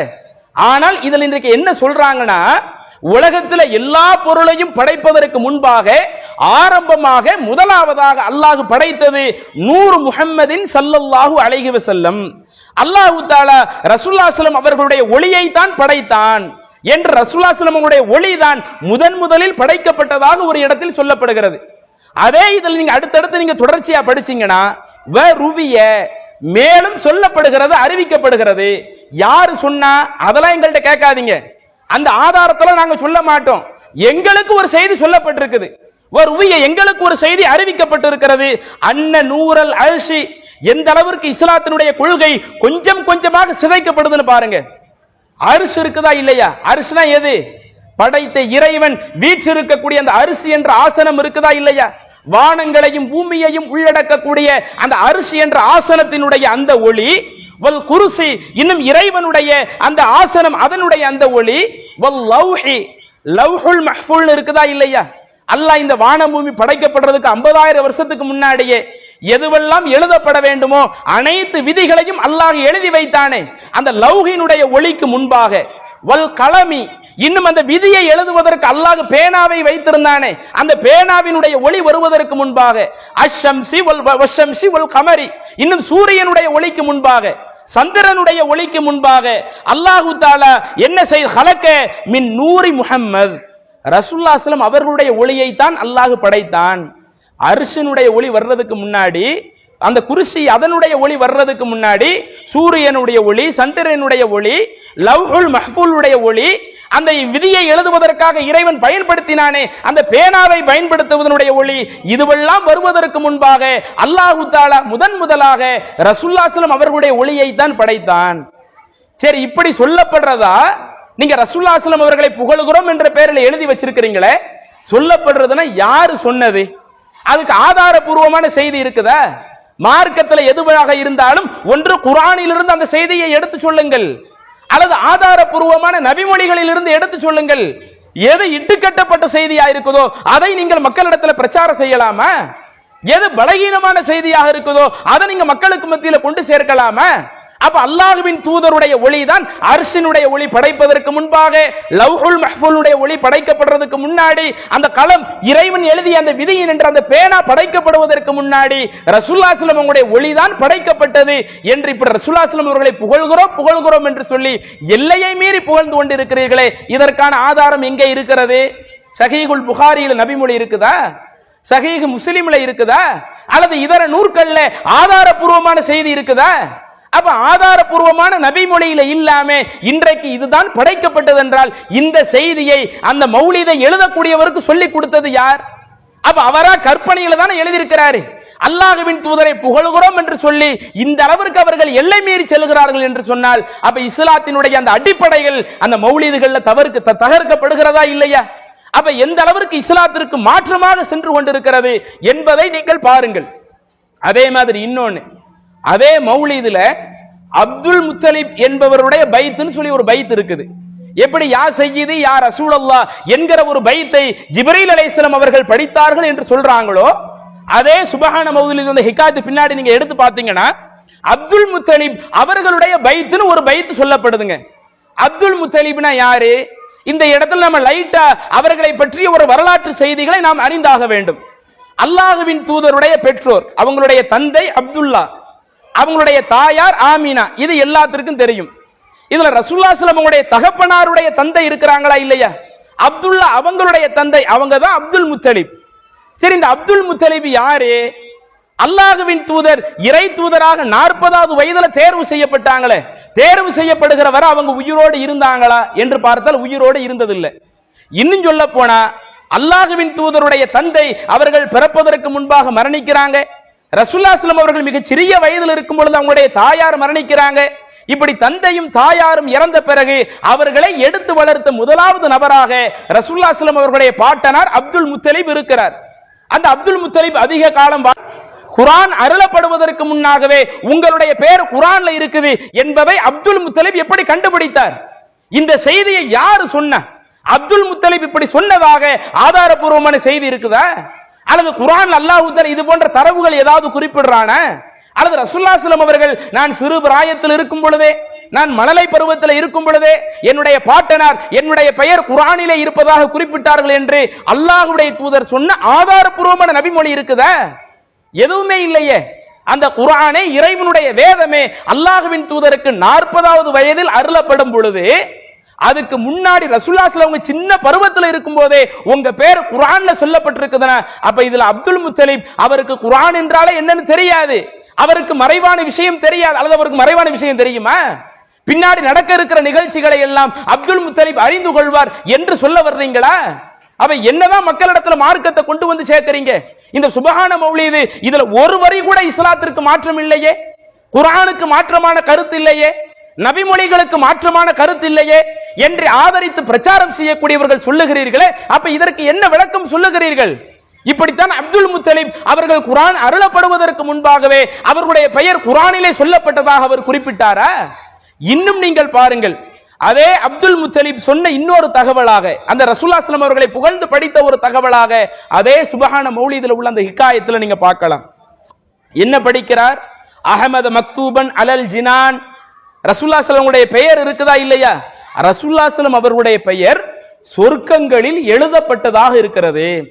சொர்க்கத்தில் அல்லாஹு தஆலா பெயரை பதிச்சு வச்சிருக்கிறானா? யாருடைய பெயரை பதிச்சு வச்சிருக்கிறானா? ரசூலுல்லாஹி ஸல்லல்லாஹு அவங்களுடைய பெயரை பதித்திருக்கிறான். இதை யாரு சொல்றா? அப்துல் முத்தலிப் என்பவர் இந்த ஒரு செய்தியை சொல்லுகிறார். இன்னும் அடுத்தவர் சொல்லுகிறார், சல்லா அலைக்கல்லாஹு ஃபில் அஹ்யான், எல்லா நேரத்திலையும் அல்லாஹ் உங்கள் மீது அருள் புரிந்து விட்டான் என்று அடுத்து சொல்லிவிட்டு, ஹக்கன் அலல் இஸ்லாமி வல் ஈமான், இஸ்லாத்தின் அடிப்படையிலும் ஈமானின் அடிப்படையிலேயும் உண்மையாகவே நீங்க உங்களுடைய புகழ் புகழப்பட்டதாக இருக்கிறது, அந்த அல்லாஹ்வை நான் புகழ்கிறேன். அப்ப இதில் அப்துல் முத்தலிப் இஸ்லாத்தில் இருப்பதாகவும் ஈமானில் இருப்பதாகவும் ஒரு செய்தி சொல்லப்படுகிறது. அதே போல அல்லாஹ்வினுடைய தூதருடைய பெயர் சொர்க்கத்தில் எழுதப்பட்டதாக இவர் தன்னுடைய அந்த பேர குழந்தை பிறந்த நேரத்தில் படிக்கிறாங்கன்னா, இந்த தகவலை யார் அப்துல் முத்தலிப் அவர்களுக்கு சொன்னது? அப்துல் முத்தலிபிற்கு அல்லாஹு தஆலா தனி வானவரை அனுப்பி எப்படி சொல்ல சொன்னானா? சொர்க்கத்துல பெயர் எழுதப்படுதுனா, ஆகிரத்துடைய விஷயம் ஒன்று இருக்கிறதுன்னு சொல்லப்படுதுனா, அவர்களுக்கு அந்த செய்தி சொல்லப்பட்டது எப்படி? அவர்களுக்கு அந்த செய்தி சொன்னதாக என்ன ஆதாரம் இருக்கிறது? அல்லது அப்துல் முத்தலிப் தன்னுடைய பேர குழந்தை பிறந்த நேரத்தில் இப்படி உங்களுடைய பெயர் சொர்க்கத்தில் எழுதப்பட்டிருக்கிறது என்று சொன்னதற்கு ஆதாரபூர்வமான செய்தி இருக்குதா? அப்ப ஆதாரபூர்வமான செய்தி எதுவுமே இல்லாம எதை வேண்டுமானால் நீங்க மார்க்கத்தில் சொல்லிடுவீங்களா? இன்னும் சொல்ல போனா அப்துல் முத்தலிப் ஹக்கன் அலல் இஸ்லாமி வல் ஈமான், இஸ்லாத்தின் அடிப்படையிலும் ஈமானின் அடிப்படையிலும் உறுதியாக நான் சொல்றேன் என்று சொல்லுகிற மாதிரி வருது. ரசூலுல்லாஹி ஸல்லல்லாஹு அவர்கள் அதற்கு நேர் மாற்றமாக நமக்கு தகவல் சொல்லவில்லையா? ரசூலுல்லாஹி ஸல்லல்லாஹு அவர்களை அப்துல் முத்தலிப் ஆரம்பத்தில் எடுத்து வளர்த்தாங்கல்ல, அவங்க மரணிச்ச பிறகு அபு தாலிப் எடுத்து வளர்த்தாங்கல்ல, அந்த அபு தாலிப் அவங்க இறை தூதர் நபியாக ஏற்ற பிறகும் இஸ்லாமிய மார்க்கத்தை ஏற்றுக்கொள்ளவில்லை. எந்த அளவுக்குனா, அவர்களுக்கு மரண தருவாய் வருகிறது.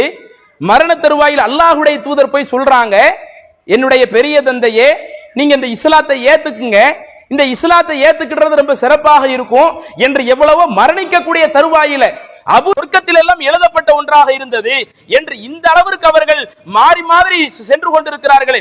அப்ப இதுவெல்லாம் இஸ்லாத்தினுடைய அடிப்படைகளை குழி தோண்டி புதைக்கிறதா இல்லையா? அப்ப இதற்கும் இஸ்லாத்திற்கு என்ன சம்பந்தம்?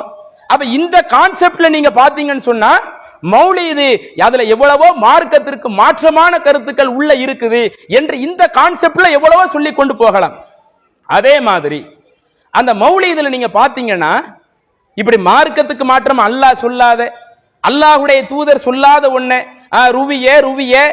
ருவிய ஜிப்ரீலு, கீழ ஜிப்ரீலு, ஜிப்ரீல் அலைஹிஸ்ஸலாம் அவர்களால் சொல்லப்பட்டது, இப்னு அப்பாஸ் அவர்களால் அறிவிக்கப்பட்டது, அல்லது யாரோ ஒருவரால் அறிவிக்கப்பட்டது என்று குர்ஆன்ல இல்லாத, ஹதீஸ்ல இல்லாத கருத்துக்களை சொல்வது இது ஒரு வகை. இப்படி மார்க்கத்துக்கு மாற்றமாக இருப்பது அது ஒரு நிலை. இன்னும் பாத்தீங்கன்னா, இஸ்லாத்தினுடைய அடிப்படையாக இருக்கக்கூடிய அந்த ஏகத்துவத்திற்கு மாற்றமான பல கொள்கைகள் இன்றைக்கு சுபஹான மௌலிதிலே நிறைய பொதிந்து கிடக்கிறது. அதைத்தான் அல்லாஹ்வுடைய தூதர் ரொம்ப கடுமையா ஃபர்ஸ்ட் கண்டிக்கிறாங்க.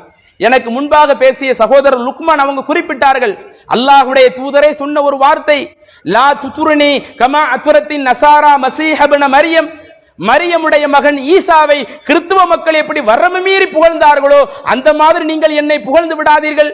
இன்னமா அன அபுதுஹு, நான் அல்லாஹ்வாக இருந்தால் என்னை அல்லாஹ்வுடைய அடிமை என்று சொல்லுங்கள், அல்லாஹ்வுடைய இடத்துல கொண்டு போய் வச்சிராதீங்க.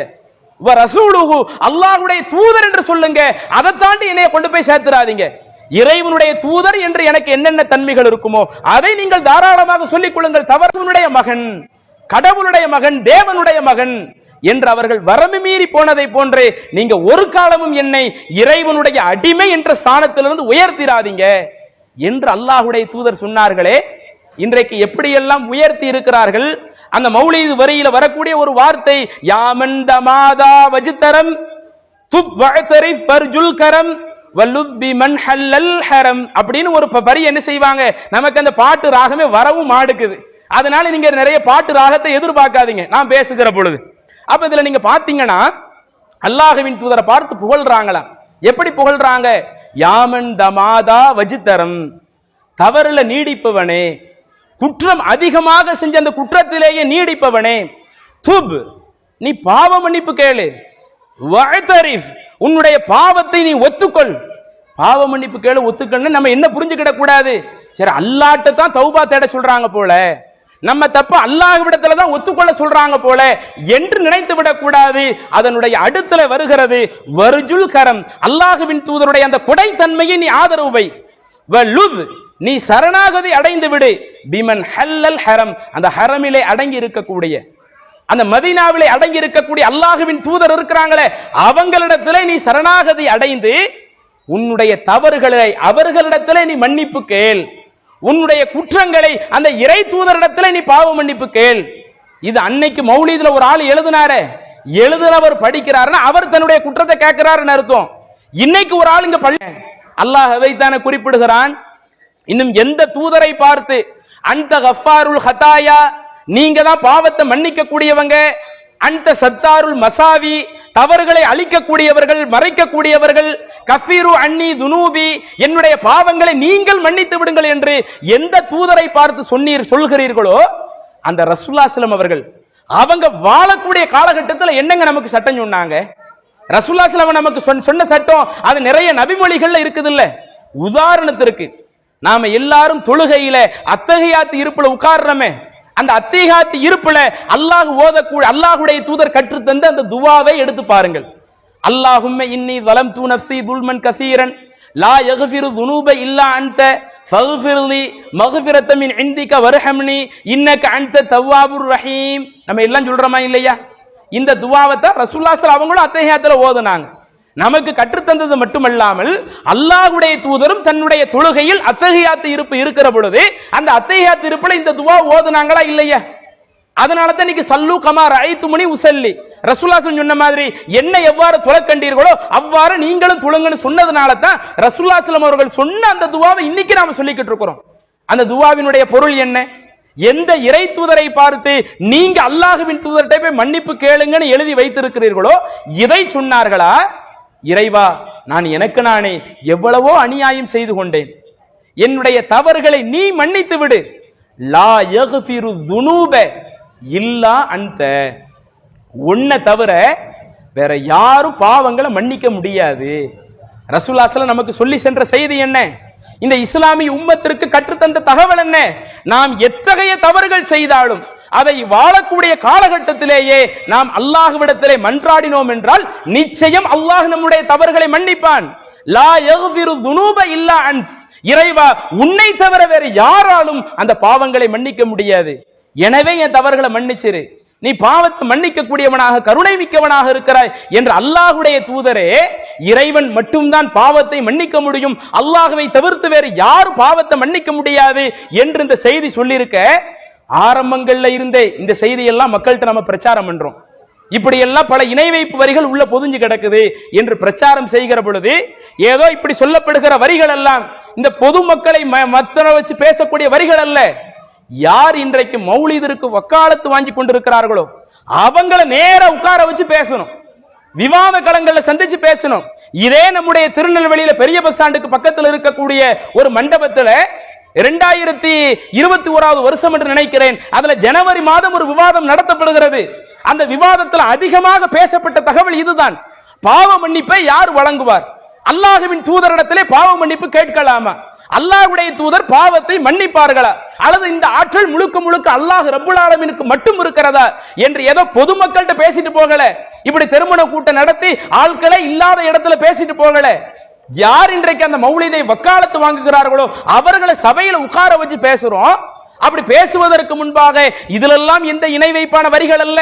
அல்லாஹ்வுடைய தூதர் பாவங்களை மன்னிப்பார்கள், அல்லாஹ்வுடைய தூதர் பாவங்களை மன்னிப்பார் என்றால் அது எந்த அர்த்தம் தெரியுமா என்ற அந்த விவாதத்தில் மாறி மாறி உளறிய சில செய்திகளை இப்போது உங்களிடத்தில் காட்சிப்படுத்துகிறோம். பென்டிரைவ்ல பென்டிரைவ்ல 6வது வீடியோ. இந்த வீடியோ கிளம்பத்தில் கொஞ்சம் கூடுதல் கவனத்தோட படிங்க.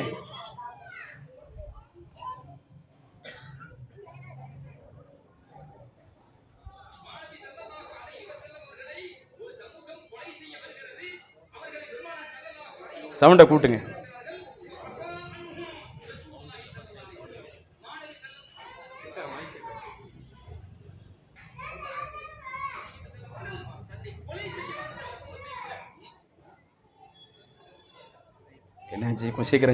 மாணவி ஸல்லல்லாஹு அலைஹி வஸல்லம் அவர்களை ஒரு சமூகம் கொலை செய்ய வருகிறது. அவர்களை பெருமானார் ஸல்லல்லாஹு அலைஹி வஸல்லம் கைது செய்திருக்கிறார்கள். ஃபஅஃபா அன்ஹும் ரசூலுல்லாஹி ஸல்லல்லாஹு அலைஹி வஸல்லம், மாணவி ஸல்லல்லாஹு அலைஹி வஸல்லம் அவர்கள் தன்னை கொலை செய்ய வந்த சமூகத்தை கூட மன்னித்து விட்டார்கள் என்று முஸ்லிம் ஷரீஃப்ல பதிவு செய்யப்பட்டிருக்கிறது. அழித்தொழிக்கும் பாவங்கள் என்னென்ன பாவங்களை அனுமதி மன்னிப்பதற்குண்டான அதிகாரத்தை நம் கையில் அல்லாஹ் தந்திருக்கிறானோ அதை மன்னிக்கத்தான் செய்வோம். எனக்கு ஒருத்தன் துரோகம் பண்ணிட்டான், நான் மன்னிச்சேன், அல்லாஹ் தானே மன்னிப்பான்னு கேட்க மாட்டோம். எனக்கு இழைக்கப்பட்ட துரோகத்தை அதை நான் மன்னிப்பதற்கு என் மார்க்கம், என் இறைவன் அனுமதி தருகிறான். மாணவி ஸல்லல்லாஹு அலைஹி வஸல்லம் அவர்களுக்கு இழைக்கப்பட்ட துரோகம் அது சாதாரணமான துரோகம் அல்ல, பெரும் பெரும் துரோகங்கள். அந்த துரோகங்கள் எல்லாம் அழித்தொழிக்கப்படுகிற துரோகங்கள். அந்த துரோகங்களை பெருமானார் ஸல்லல்லாஹு அலைஹி வஸல்லம் அவர்கள் அழித்தார்கள் என்பது குர்ஆனும் சொல்கிறது, ஹதீஸும் சொல்கிறது. எவ்வளவு விஷயங்கள் நான் சொல்றேன். நபி ஸல்லல்லாஹு அலைஹி வஸல்லம் அவர்களுக்கு கைபர் போர்க்களத்துல விச வச்சு ஒரு பொம்பளை யகூதி கொலை பத்தி இல்லையா நபியே? அந்த ஹதீஸ் என்ன சொல்லுது? நபி ஸல்லல்லாஹு மன்னிச்சு விட்டாங்க சொல்லுதா, புடிச்சு வச்சு அறுத்தாங்க சொல்லுதா? புகார்ல வரக்கூடிய செய்தி தானே. மாநபி ரசூலுல்லாஹி ஸல்லல்லாஹு அலைஹி வஸல்லம் அவர்கள் சஹாபாக்கள் கேட்கறாங்க, அலா நக்துலுஹா, உங்களுக்கு விச வச்சு கொல்ல பார்த்தாங்க அந்த யகூதியா, அவர்கள் நாங்கள் கொலை செய்து விடட்டுமா என்று கேட்ட பொழுது லா என்ன பண்றாதீங்க. பெருமானார் ஸல்லல்லாஹு அலைஹி வஸல்லம் தன் கருணையை வெளிப்படுத்துகிறார்கள். தனக்காக வேண்டி அங்கே அவர்களை கொலை செய்யவில்லை. தனக்காக வேண்டி பெருமானார் ரசூலுல்லாஹி ஸல்லல்லாஹு அலைஹி வஸல்லம் அவர்கள் அந்த பெண்ணை கொலை செய்யவில்லை என்பதை நாங்கள் பதிவு செய்கிறோம். அன்த கஃபாருல் ஃபத்தாயா வதுனூபில் மூபிகாத், பாவங்களை மன்னிக்க கூடியவர் நீங்கள் தான். ரசூலுல்லாஹ் பார்த்து பாடுறாங்க. அழித்தொழிக்கக்கூடிய மறுமையை நாசமாக்கக்கூடிய பெரும்பாவங்களை மன்னிக்க கூடியவர்களும் நீங்கள் தான். ரசூலுல்லாஹ் பார்த்து பாடுறாங்க. இப்ப இப்படி சொன்னா இவங்க என்ன பண்றாங்க? நபிகள் நாயகம் ஸல்லல்லாஹு அலைஹி வஸல்லம் அவர்கள் மன்னித்தது இல்லையா? அல்லாஹ்வுடைய தூதர் அவர்களுக்கு துரோகம் செஞ்சது இல்லையா? கொலை செய்ய முயற்சி செய்த பெண்ணை கூட ரசூலுல்லாஹ் மன்னித்தார்களே அப்படின்னு எங்க ரசூலுல்லாஹ்வுடைய காலத்துக்கு போறாங்க. நாம என்ன கேட்கிறோம்? இந்த அடிப்படையிலேயே நீங்க ஓதுறீங்க. அந்த வரிகளே சொல்லுவேன், கஃபிரு அன்னி துனூபி, என்னுடைய பாவங்களை நபியே நீங்கள் மன்னியுங்கள். வஅஃபுலி அன் ஸய்யிஆத்தி, என்னுடைய தவறுகளை குற்றங்களை நீங்கள் பொறுத்துக் கொள்ளுங்கள் அப்படின்னு ரசூலுல்லாஹ் இடத்துல நீங்க இங்க உட்கார்ந்துட்டு கேக்குறீங்க. நபிகள் நாயகம் ஸல்லல்லாஹு அலைஹி வஸல்லம் அவர்களிடத்துல ரசூலுல்லாஹ் மன்னிச்சாங்களே அதை பத்தி பேசல. அது உங்களுடைய நம்பிக்கையும் கிடையாது. உங்களுடைய நம்பிக்கை என்ன? நீங்க இன்றைக்கு செய்யக்கூடிய குற்றங்களை பாவங்களை ரசூலுல்லாஹ் மன்னிப்பாங்க. இப்ப நாம அல்லாஹ்விடத்துல கையேந்தி கேட்டு பாவ மன்னிப்பு கேட்போம் நாமெல்லாம். அப்படி ரசூலுல்லாஹ் இடத்துல கையேந்தி கேட்டாலும் ரசூலுல்லாஹ் மன்னிப்பாங்க. என்னை மன்னித்து விடுங்கள் என்றுதான் நீங்கள் கேட்கிறீர்கள். அதைத்தான் அந்த மௌலிது வரிகள் சொல்லுகிறது. இன்னும் பாருங்க, இன்னும் ஒரு வரியை படித்தோமா இல்லையா? யாமன் தமாதா வச்சு தரம், குற்றம் புரிந்து விட்டவனே, குற்றத்தில் நீடித்திருப்பவன் இல்லாத. அதுக்கு அடுத்து அந்த மௌலிது வரியத்தான் சொல்றோம். அப்ப இதுல முகத்துக்கு நேரம் கேட்கிறோமா இல்லையா? ஆளை எங்கேயோ வச்சுக்கிட்டு எங்கேயோ பேசல, ஆளை சபையில நேரடியா உட்கார வச்சுக்கிட்டு நீங்க பேசுறது ரசூலுல்லாஹ் காலத்துல சில ஆட்கள் அவங்கள வந்து அழித்தொழிக்க வந்தாங்க, அவங்கள மன்னிச்சு விட்டதா கேக்குறீங்க. ஆனா இந்த மௌலிது வரி அப்படி இல்லையே. கஃபிரு அன்னி துனூபி, ஏன் தப்ப மன்னிங்கன்னு தானே நீங்க கேக்குறீங்க. முகத்துக்கு நேரம் வச்சு சொன்னதுக்கு அந்த ஒரு விளக்கம் கொடுத்தாங்களா? இன்னும் இது ஒரு விளக்கம். அடுத்து அவங்களுடைய இன்னொரு விளக்கத்தை பாருங்க. வாட்ஸ்அப்ல 2வது வீடியோ, வாட்ஸ்அப் 2. அந்த கஃபாருல் கத்தாயா, நான் எந்த நம்பிக்கையில நாங்க சொன்னோம்? பெருமானார் ஸல்லல்லாஹு அலைஹி வஸல்லம் அவர்களுக்கு அவங்க சமூகத்துல உள்ளவங்க என்ன பண்ணாங்க? துரோகம் பண்ணாங்க. அதாவது அழித்தொழிக்கிற அளவுக்கு துரோகம் பண்ணியிருக்கிறாங்க. அந்த துரோகத்தை பெருமானார் ஸல்லல்லாஹு அலைஹி வஸல்லம் மன்னிச்சாங்க. சரி, ரசூலுல்லாஹி ஸல்லல்லாஹு அலைஹி வஸல்லம் எந்த நம்பிக்கையில் மன்னித்தார்கள் என்பதை நாங்க சொல்லணுமா நீங்க சொல்லணுமா? சுப்ஹான மௌலிதை ஏற்று படிப்பது நாங்களா நீங்களா? நீங்க தான். அப்போ கஃபிரு அன்னி துனூபி என்கிற அந்த கருத்தை எந்த நம்பிக்கையில் பெருமானார் ஸல்லல்லாஹு அலைஹி வஸல்லம் பார்த்து நாங்கள் சொல்லுவோம் என்பதை நாங்க தான் தீர்மானிக்கணும். அது என்ன நீங்க தீர்மானிக்கிறீங்க?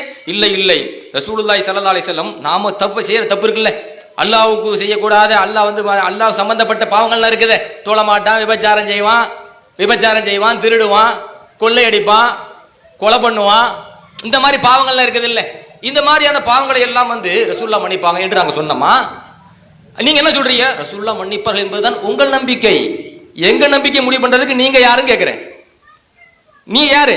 ரசூலுல்லாஹி ஸல்லல்லாஹு நம்பிக்கை என்பது ஈமான் உள்ள சம்பந்தப்பட்டது. அதையும் சொல்லிக்கிறேன். ஈமான் என்பது உள்ள சம்பந்தப்பட்டது.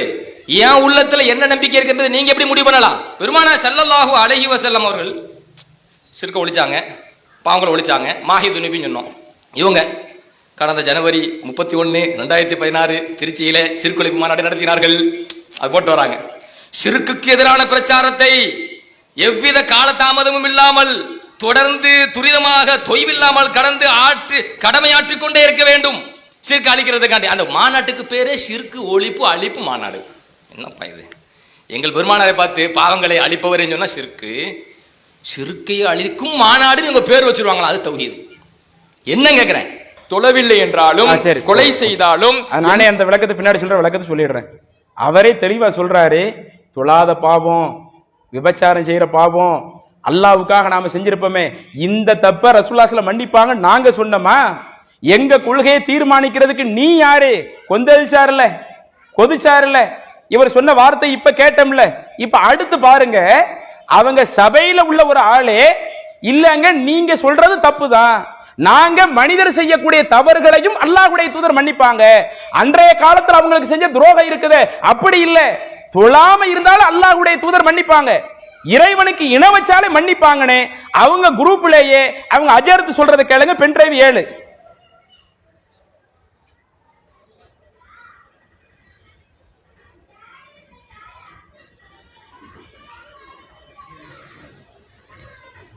சரி, ரசூலுல்லாஹி ஸல்லல்லாஹு அலைஹி வஸல்லம் எந்த நம்பிக்கையில் மன்னித்தார்கள் என்பதை நாங்க சொல்லணுமா நீங்க சொல்லணுமா? சுப்ஹான மௌலிதை ஏற்று படிப்பது நாங்களா நீங்களா? அப்போ கஃபிரு அன்னி துனூபி என்கிற அந்த கருத்தை எந்த நம்பிக்கையில் பெருமானார் ஸல்லல்லாஹு அலைஹி வஸல்லம் பார்த்து நாங்கள் சொல்வோம் என்பதை நாங்க தான் தீர்மானிக்கணும். அது என்ன நீங்க தீர்மானிக்கிறீங்க? இல்லை ரசூலுல்லாஹி ஸல்லல்லாஹு அலைஹி வஸல்லம் நாம செய்யற தப்பு இருக்குல்ல, அல்லாஹ்வுக்கு செய்யக்கூடாத, அல்லாஹ் சம்பந்தப்பட்ட பாவங்கள்லாம் இருக்குது, தொழ மாட்டான், விபச்சாரம் செய்வான், திருடுவான், கொள்ளையடிப்பான், கொலை பண்ணுவான், இந்த மாதிரி பாவங்கள்லாம் இருக்குது இல்ல, இந்த மாதிரியான பாவங்களை எல்லாம் ரசூலுல்லாஹ் மன்னிப்பாங்க என்று நாங்க சொன்னோமா? நீங்க என்ன சொல்றீங்க? ரசூலுல்லாஹ் மன்னிப்பார்கள் என்பதுதான் உங்கள் நம்பிக்கை. எங்க நம்பிக்கை முடிவு பண்றதுக்கு நீங்க யாருன்னு கேக்குறேன். நீ யாரு? உங்க கொள்கையை உங்க சட்டத்தை நீங்க வகுத்துக்கங்க. அப்ப நபி ஸல்லல்லாஹு அலைஹி வஸல்லம் அவர்கள் மன்னிப்பார்கள் என்பது சொன்னது உண்மைதான். இவங்க தௌஹீத் ஜமாத்துல உள்ள ஆள் கிடையாதுங்க, அதையும் சொல்லிடுறோம். விவாதத்துல அவங்க தரப்புல வந்தாங்கல்ல, அவங்க தான் சொல்றதை கேளுங்க. அப்ப நபி ஸல்லல்லாஹு அலைஹி வஸல்லம் அவர்கள் மன்னிப்பார்கள் என்பது சொன்னது உண்மைதான். எல்லாத்தையும் நாங்க இப்போ நபி ஸல்லல்லாஹு அலைஹி வஸல்லம் அவர்களிடம் ஒப்பந்தம் செய்திருக்கிறோம். ஒரு மனிதன் இஸ்லாத்திற்கு வருகிறான் என்றால் ஒப்பந்தம் செய்து விடுகிறான். இறைவன் சொன்னபடி நடப்பேன், இறை தூதர் ஸல்லல்லாஹு அலைஹி வஸல்லம் அவர்கள் சொன்னபடி நடப்பேன் என்றுதான் ஒப்பந்தம் செய்து வருகிறான். ஒருவன் தொழவில்லை என்றால் அவன் இறைவனுக்கு மட்டும் மாறு செய்யவில்லை, இறை தூதர் ஸல்லல்லாஹு அலைஹி வஸல்லம் அவர்களுக்கும் தான் மாறு செய்கிறான். காரணம், தொழுங்கள் என்று சொன்னது இறைவனும் இறை தூதர் ஸல்லல்லாஹு அலைஹி வஸல்லம் அவர்களும் தான்.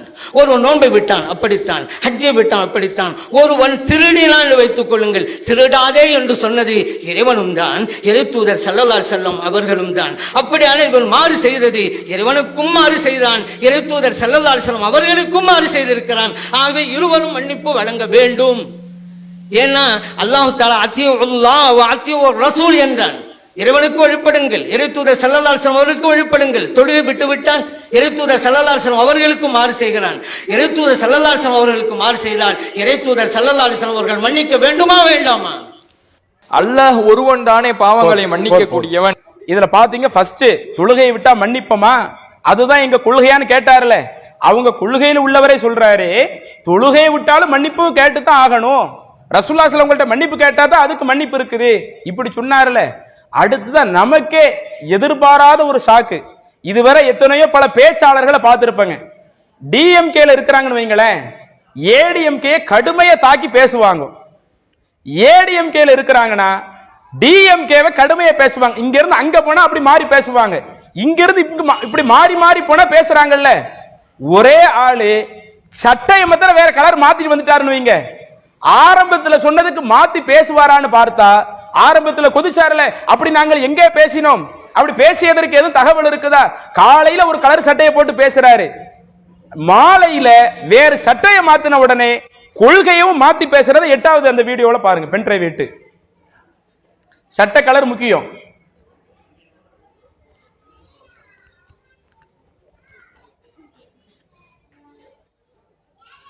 இதான் கிளிப்பிங்ல கடைசி கிளிப்பிங்.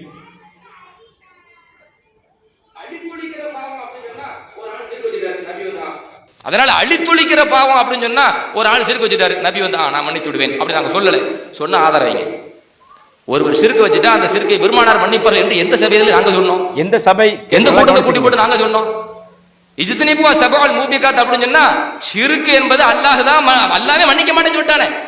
அல்லாஹ்வே மன்னிக்க மாட்டான் சொல்லி முடிச்ச பிறகு அல்லாஹ் மன்னிக்க மாட்டான், நபி மன்னிப்பார்கள் என்று நாங்கள் சொன்னதாக நீங்க ஒரு செய்தி கொண்டு வாங்க பார்ப்போம். ஹத்தா தக்ஃபிர லீமா தகத்தம மின் தம்பி, என்னில் கடந்து விட்ட பாவங்களை எல்லாம் நபியே நீங்கள் மன்னிக்க வேண்டும் என்று ஒரு மனிதர் ஒரு சஹாபி நபியிடத்தில் சொன்ன பொழுது, கடந்த பாவம் என்று வந்தால் ஷிர்கும் சேர்ந்ததா வரும். அது ஷிர்கையும் மன்னிக்கிற அதிகாரத்தை சபபி என்கிற அடிப்படையில் அல்லாஹ் நபிக்கு கொடுத்திருக்காங்கிற காரணத்தினால் நபி அதை மறுக்கவில்லை என்று சொன்னோம். சும்மா சொல்லிட்டு போனோம். ஒரு ஷிர்க் வச்சுட்டா அந்த ஷிர்கை பெருமானார் மன்னிப்பார்கள் என்று எந்த சபையில் நாங்க சொன்னோம்? அந்த ஷிர்கையும் மன்னிக்கிற அதிகாரத்தை சபபி என்கிற அடிப்படையில் அல்லாஹ் நபிக்கு கொடுத்திருக்காங்கிற காரணத்தினால் போதும். புரிஞ்சுதா? எங்கெங்க எந்த சபையிலங்க சொன்னோம்? ஒரு ஆதாரத்தை காட்டுங்க. கடைசி அவரே நான் தாங்க அதுக்கே ஆதாரம், ரசூலுல்லாஹ் அதை இதே மன்னிப்பாங்க. அப்ப இதுவே என்ன காட்டுதுன்னா, விவாத களத்துல ஒரு விஷயத்துல உட்கார வச்ச உடனே எதை நாங்க ஆரம்பத்துல பிரச்சாரம் செய்தோமோ எங்களுடைய கருத்தில் ஒரு அங்குலமாவது பின்வாங்கி இருக்கிறோமா? அதுல இறைவனுக்கு இணை வைப்பு வரி இருக்குன்னு சொல்றோம்ல, அல்லாஹ்வுடைய தூதர் பாவத்தை மன்னிக்க மாட்டான்னு சொல்றோம்ல. அப்படி அல்லாஹ்வுடைய தூதர் பாவத்தை மன்னிக்க மாட்டார்கள் என்று நாங்கள் சொல்லுகிறோம் என்றால் அந்த கொள்கையில இன்றளவு வரை கரெக்டா இருக்கிறோம். நாங்க வெள்ளை சட்டை போட்டு பேசினாலும் அதுதான் பேசுவோம், இந்த கலர் சட்டை போட்டு பேசினாலும் அதுதான் பேசுவோம்.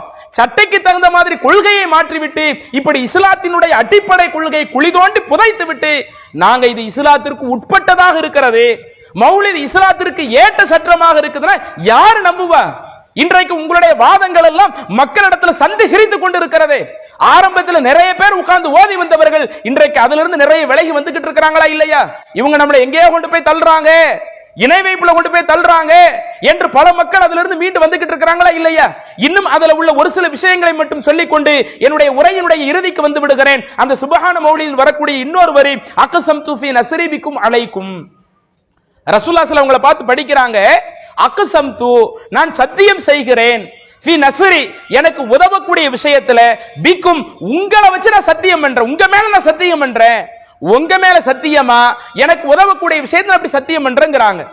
கொஞ்சம் யோசிச்சு பாருங்க, சத்தியம் பண்றது யார்கிட்ட பண்ணணும்? நம்ம வீட்டுல உள்ள 5 வயசு பிள்ளைக்கு நம்ம என்ன சொல்லி கொடுப்போம்? வீட்டுல தெரியாம மார்க்கத்தை தெரியாம ஸ்கூல்ல ஃப்ரெண்ட்ஸ் உடைய பேச்சை கேட்டு அம்மா மேல சத்தியமா அத்தா மேல சத்தியமா என்று ஏதேனும் ஒரு தகவலை வீட்டுக்கு நம்மள்ட்ட வந்து சொன்னா, அம்மா மேல சத்தியம் பண்ண கூடாது, அத்தா மேல சத்தியம் பண்ண கூடாது, குர்ஆன் மேல சத்தியம் பண்ண கூடாது. நாம சத்தியம் பண்றதாக இருந்தால் அல்லாஹ்வின் தூதர் மீது மட்டும்தான் சத்தியம் செய்ய வேண்டும் என ரசூலுல்லாஹ் ஸல்லல்லாஹு அலைஹி வஸல்லம் சொன்ன நபிமொழி அது. மன் ஹலஃப பி கைரில்லாஹ், அல்லாஹ் அல்லாதவர்கள் மீது யார் சத்தியம் செய்கிறாரோ ஃபக்கத் அஷ்ரக, அவர் படைத்த இறைவனுக்கு இணை வைத்து விட்டார். சத்தியத்தை அல்லாஹ்வை தவிர்த்து அடுத்தவங்க மேல சொன்னா அல்லாஹ்வுக்கு இணை வச்சிட்டாங்கன்னு சொல்லும் பொழுது இன்னைக்கு சுபஹான மௌலிதுல அப்படி எழுதி வச்சிருக்கிறீங்க. அதுல கூட ஒரு வியாக்கியானம், நாங்கள் ரசூலுல்லாஹி ஸல்லல்லாஹு அலைஹி வஸல்லம் அவங்க மேல சத்தியம் பண்ணல, அப்படித்தான் சத்தியம் பண்றீங்க. நாங்க எதை வச்சு சொல்றோம்? தமிழ்ல சுந்தர தமிழில் சுபஹான மௌலிதுன்னு எழுதி வச்சிருக்கிறாங்க. தேங்கை சருபுதீன் அவர் அந்த சுந்தர தமிழில் சுபஹான மௌலிதுன்னு ஒரு புத்தகத்தை எழுதி வைத்திருக்கிறார். அதில் இந்த வரியை எடுத்து பாருங்கள், அக்ஸம்து ஃபீ நஸ்ரிபிக்கும் அலைக்கும் என்கிற அந்த வரியை எடுத்து பார்க்கிற பொழுது இறை தூதராகிய உங்கள் மீது சத்தியம் செய்கிறேன். அப்ப ரசூலுல்லாஹி ஸல்லல்லாஹு அலைஹி வஸல்லம் அவர்கள் மீது சத்தியம் செய்வது இது மார்க்கத்திற்கு மாற்றமா இல்லையா? இறைவனுக்கு இணை கற்பிக்கக்கூடிய விஷயங்களா இல்லையா? அதே சுபஹான மௌலிதில் இன்னொரு இடத்திலே சொல்லுகிறார்கள், இன்னா நஸ்தஜீரு ஃபீ தஃபஇ குல் இன்திகாம், எங்களை தண்டிக்கக்கூடிய ஒவ்வொரு விஷயத்தை தடுப்பதிலேயும் இறை தூதரே நாங்கள் என்ன செய்கிறோம்? உங்களை கொண்டு அடைக்கலம் தேடுகிறோம். சில தவறுகள் செய்து விட்டாலும் அந்த தவறுகளை தடுக்கக்கூடிய விஷயத்துல, அதுக்காக அல்லாஹ் என்னை தண்டிப்பானே அந்த தண்டனையை தடுக்கக்கூடிய விஷயத்துல உங்களை கொண்டு நாங்க அடைக்கலம் தேடுகிறோம். நாங்க தப்பு செஞ்சாலும் நம்முடைய தண்டனையை அல்லாஹ்வுடைய தூதர் தடுத்து விடுவார்கள்னு சொல்றீங்களே, ரசூலுல்லாஹி ஸல்லல்லாஹு அலைஹி வஸல்லம் அப்படி செய்வார்களா? இஸ்லாத்தினுடைய ஆரம்ப காலகட்டத்தில் பிரச்சாரம் செய்கிற பொழுது சஃபா மலை மேலே ஏறி தன்னுடைய சொந்த பந்தங்களை அழைத்து தன்னுடைய மகளை அழைத்து சொல்லுகிறார்கள், யா ஃபாத்திமத பின்த முஹம்மத், முஹம்மதுடைய மகள் ஃபாத்திமாவே, சலீனி மின் மாலி, இந்த உலகத்துல எதனால் கேளு, தகப்பன் என்கிற முறையில் நான் உனக்கு தந்து விடுகிறேன். ஆனால் நான் சொல்லக்கூடிய இந்த கொள்கையை இஸ்லாத்தை ஏற்றுக்கொள்ளாமல் மறுமை நாள்ல வந்துகிட்டு என்னுடைய தந்தையே என்னை எப்படியாவது காப்பாத்திருங்கன்னு அங்க வந்து நிக்காதீங்க. லா உக்னி அன்கி மினல்லாஹி ஷைஆ, அல்லாஹ்விடமிருந்து சிறிதளவு கூட என்னால காப்பாற்ற முடியாது. தன்னுடைய மகளை பார்த்து சொன்னார்களே. இன்னும் தன்னுடைய மாமியை பார்த்து குறிப்பிடுகிறார்கள், யா சஃபியத்த அம்மத்த ரசூலில்லா, அல்லாஹ்வின் தூதருடைய மாமியான சஃபியாவே, நீங்க இந்த உலகத்துல எதனாலும் கேளுங்க, உங்களுடைய மருமகன் என்கிற அடிப்படையில் நான் தந்து விடுகிறேன். ஆனால் நான் சொல்லக்கூடிய இந்த கொள்கையை ஏற்றுக்கொள்ளாமல் மறுமையிலே நீங்கள் வந்துவிட்டு என்னுடைய மருமகனே எப்படியாவது என்னை காப்பாத்து விடுங்கள் என்று அங்கு வந்து நிக்காதீங்க. லா உக்னி அன்கி மினல்லாஹி ஷைஆ, கொஞ்சம் கூட அல்லாஹ்ட்ட இருந்து என்ன உங்களை காப்பாற்ற முடியாது. தன்னுடைய சிறிய தந்தை அப்பாஸ் ரலியல்லாஹு அன்ஹு அவர்களை அழைத்து சொல்லுகிறார்கள். இன்னும் அந்த சின்ன சின்ன கபீலாக்களை அழைத்து சொல்லுகிறார்கள், இந்த உலகத்தில் நான் உங்களுக்கு உதவ முடியும், ஆனால் மறுமை நாளில் இறைவன் உங்களை தண்டிக்கிற பொழுது என்னுடைய சொந்த பந்தம், என்னுடைய மாமி, என்னுடைய சிறிய தந்தை, என்னுடைய மகள் என்று யாரையும் என்னால காப்பாற்ற முடியாது. இறைவன் தண்டிக்க ஆரம்பித்து விட்டால் என்னால் காப்பாற்ற முடியாது என்று இப்படி ரசூலுல்லாஹி ஸல்லல்லாஹு அலைஹி வஸல்லம் அவர்கள் நமக்கு சொல்லியிருக்க, அதுக்கு நேர் மாற்றமாக இப்படி எழுதி வைத்திருக்கிறீர்களே. அதே மாதிரி வறுமையை நீக்கக்கூடிய, அதெல்லாம் விளக்குவதற்கு நேரம் இல்லை. எங்களுக்கு வறுமை வந்தாலும் நாங்க உங்கள்கிட்ட வந்து நிக்கிறோம், எங்களுடைய வறுமையை நீக்கிறங்க, கஷ்டங்களை நீக்கிறங்க என்று முழுக்க முழுக்க அல்லாஹ்வினுடைய அதிகாரத்தை இறை தூதருக்கு கொடுத்து விட்டு கேட்டா நாங்க ரசூலுல்லாஹி ஸல்லல்லாஹு அலைஹி வஸல்லம் அவர்களை புகழ்கிறோம் என்று சொன்னால் இதுதான் அல்லாஹ்வின் தூதரை புகழக்கூடிய முறையா? அல்லது அல்லாஹ்வுடைய தூதர் சொன்னார்களே மரியமுடைய மகன் ஈசா அலைஹிஸ்ஸலாம் அவர்களை அந்த மக்கள் வரம்பு மீறி புகழ்ந்ததை போன்று என் விஷயத்துல வரம்பு மீறாதீங்க என்று எதை கண்டித்தார்களோ அதையே இன்றைக்கு செய்துவிட்டு இதுதான் மேன்மைக்குரியது, இதுதான் சிறப்பிற்குரியது, இந்த மௌலித ஓதுறது தான் உங்களுக்கு குர்ஆன ஓதுறதை விட பெருசுன்னு இன்னைக்கு மக்களுக்கு மத்தியிலே சொல்லுவார்கள் என்றால் அப்ப எந்த அளவிற்கு எல்லை மீறி சென்று கொண்டிருக்கிறார்கள். அப்ப இது போன்ற அந்த இணை வைப்பான கொள்கைகள் அதிகம் புதிது கிடக்கக்கூடிய இந்த விஷயத்திலிருந்து நாம விலகி வரணும். இறுதியாக நம்மள சில மக்கள் இருக்கிறாங்க, சரி இதுல மௌலிதுல இவ்வளவு மார்க்கத்துக்கு மாற்றமான விஷயங்கள் இருக்கத்தான் செய்கிறது, இறைவனுக்கு இணை கற்பிக்கக்கூடிய வரிகள் இருக்கத்தான் செய்கிறது, அந்த மௌலிதை நாங்க ஓத மாட்டோம், எங்க வீடுகள்ல ஓத மாட்டோம், அந்த சபைகள்ல போய் கலக்க மாட்டோம் என்று அதிலிருந்து விலகுகிறார்கள். ஆனால் அவர்களிடத்துல இருக்கிற இன்னொரு தவறு, இதே அந்த 12வது அன்னைக்கு ஒவ்வொரு கொந்து நீங்க சொல்லுவாங்க நினைக்கிறேன், ஒவ்வொரு கொந்துல என்ன பண்றாங்க, சில உணவுகள் ஏற்பாடு செய்கிற பொழுது அந்த பொருளாதாரத்தை வசூல் செய்து அங்க வந்து சாப்பாடு ஏற்பாடு பண்ணி மக்களுக்கு கொடுக்கறாங்க. அதுல நம்மள சில ஆட்கள் என்ன பண்றாங்கன்னா, நம்மள இந்த மௌலிது ஓதுவது மார்க்கத்திற்கு மாற்றமானது என்ற கொள்கையில் இருக்கக்கூடியவங்க, நான் மௌலிது ஓத மாட்டேன், எனக்கு அந்த சாப்பாடு வேண்டாம், இருந்தாலும் எங்களுடைய பங்குக்கு நான் காசை கொடுக்கிறேன் என்று இப்படிப்பட்ட ஒரு நிகழ்வு இங்க இருக்குதா இல்லையா? கடையநல்லூர் போன்ற இடங்கள்ல வட்டாரம்னு சொல்லுவாங்க, ஒவ்வொரு வட்டாரத்துல ரோட்ல என்ன செஞ்சிருவாங்க, டாக்ஸாவை அன்னைக்கு வச்சிருவாங்க, அங்க உள்ள ஆட்கள்கிட்ட ஒவ்வொரு தலைக்கட்டுக்கும் பொருளாதாரத்தை வசூல் செஞ்சு அதுல வந்து சில உணவுகளை ரெடி பண்ணி கேட்டா மீளாத விழா ஃபங்க்ஷனுக்கு நாங்க எல்லாத்துக்கும் உணவு கொடுக்கிறோம் என்று அவர்கள் செய்யறாங்க. நம்மள சில ஆட்கள் எங்கள்கிட்ட அந்த உணவெல்லாம் கொண்டு வராதீங்க, அந்த உணவுல ஒரு பங்காளியாக என்னை ஆக்கிறாதீங்க, இருந்தாலும் அதுக்கு பொருளாதாரத்தை கேட்கறீங்கல்ல, நான் என் பொருளாதாரத்தை கொடுக்கிறேன் என்று அப்படி பொருளாதாரத்தை கொடுத்து உதவி செய்கிறோமே, இந்த சிறுக்கான காரியத்திற்கு தான் நம்முடைய பொருளாதாரமா? இப்படி நாம் இருந்தால் நாம இதற்கும் குற்றவாளியாக இருக்க மாட்டோமா? சில ஆட்கள் நினைக்கிறாங்க, நான் தான் மௌலிது ஓதல, என் பொருளாதாரத்தை கொஞ்சம் தானே கொடுக்கிறேன் என்று நினைக்கிறோமே. இது போன்ற மார்க்கத்திற்கு மாற்றமான தீய காரியத்துல நம்முடைய உடல் உழைப்பை நாம் கொடுத்தாலும் நம்முடைய பொருளாதாரத்தை கொடுத்தாலும் அதுல தீமைக்கு துணை போகத்தானே செய்கிறோம். அல்லாஹ் குர்ஆனிலே சொல்லுகிறான், வதஆவனு அலல் பிர்ரி வத்தக்வா, நன்மையிலும் இறையச்சத்திலேயும் நீங்கள் ஒருவருக்கொருவர் உதவி கொள்ளுங்கள். வலா தஆவனு இஸ்மி வல் உதுவான், பாவத்திலேயும் வரம்பு மீறக்கூடிய காரியத்திலேயும் ஒருவருக்கொருவர் உதவாதீர்கள். வத்தகுல்லாஹ், இதில் அல்லாஹ்வை அஞ்சிக் கொள்ளுங்கள். இன்னல்லாஹ ஷதீதுல் இகாப், அந்த இறைவன் தண்டிக்க ஆரம்பிச்சா ரொம்ப கடுமையா தண்டிச்சிருவான். நன்மைக்கு உதவுறதுக்கு பதிலா ஒரு பாவமான காரியத்துல உதவிட்டீங்கன்னா, வரம்பு மீறக்கூடிய காரியத்துல உதவிட்டீங்கன்னா இறைவன் மிக கடுமையாக தண்டிப்பான் என்று அல்லாஹ் எச்சரிக்கிறானே. இதில் அல்லாஹ்வினுடைய அச்சத்தோடு நம்பிக்கையாளர்கள் முஸ்லிம்கள் நடந்து கொள்ளுங்கள் என்று அல்லாஹ் சொல்லுகிறானே. நாம் நம்முடைய பொருளாதாரத்தை மட்டும் கொடுத்து விட்டு எனக்கு சாப்பாடு வேண்டாம்னு ஒதுங்குறோம்னா இதை நம்ம முற்றிலும் ஒதுங்கி விட்டோமா? அதுல துளி அளவு கூட நம்முடைய பங்களிப்பு இல்லையா? அப்ப தடை என்று புரிந்து விட்டால் எதற்கு நாம் அதற்கு பங்களிப்பு செலுத்துவது? அதுவே இணை வைக்கக்கூடிய காரியம்னு தெரியுது. இணை வைக்கக்கூடிய காரியங்களை பெற்றோர்கள் வற்புறுத்தினாலும் அதை நம்ம செய்யலாமா? அல்லாஹ் குர்ஆன்ல சொல்றானே, மனிதனுக்கு அவருடைய பெற்றோர்களை குறித்து வலியுறுத்துகிறோம் என்று அல்லாஹ் சொல்லிவிட்டு அதுல கடைசியில சொல்லுகிறான், வ இன் ஜாஹதாக்க, அந்த பெற்றோர்கள் உனக்கு கட்டளையிட்டால், இறைவனுக்கு இணை கற்பிக்கும்படி உன்னை பெற்றெடுத்த பெற்றோர்களை கட்டளையிட்டாலும் ஃபலா துதிஹுமா, அந்த விஷயத்துல பெற்றோருக்கு கட்டுப்படாத. மத்த விஷயங்களில் எல்லாம் பெற்றோருக்கு கட்டுப்பட்டு நட, பெற்றோர்களை மதித்து நட என்று சொல்லக்கூடிய இஸ்லாம், பெற்றோர்கள் இறைவனுக்கு இணை கற்பிக்கக்கூடிய ஒரு காரியத்தை செய்வார்களேயானால், அதை உனக்கு செய்ய சொல்வார்களேயானால் ஃபலா துதிஹுமா, அந்த விஷயத்துல நீ அவங்களோடு கட்டுப்படாத. அப்ப ஷிர்கான காரியத்தை பெற்றோர்கள் வலியுறுத்தினாலேயே அதற்கு கட்டுப்படக்கூடாது என்று மார்க்கம் சொல்லி இருக்க, இன்னைக்கு அந்த முகத்தாட்சணைக்காக, அக்கம் பக்கத்தில் உள்ள பழக்கத்திற்காக ஊர் பழக்கத்திற்காக எனக்கு மௌலீது ஓதுவது கூடாது என்று தெரிந்தாலும் சரி வேற வழி இல்லை, நான் அந்த சாப்பாடை சாப்பிடாட்டாலும் ஒரு பங்காக நான் என்னுடைய பொருளாதாரத்தை கொடுக்கிறேன் என்று நாம் கொடுத்தால் நாம் இறைவனுடைய பார்வையில் குற்றவாளியா இல்லையா? தீமைக்கு துணை போன்றோமா இல்லையா?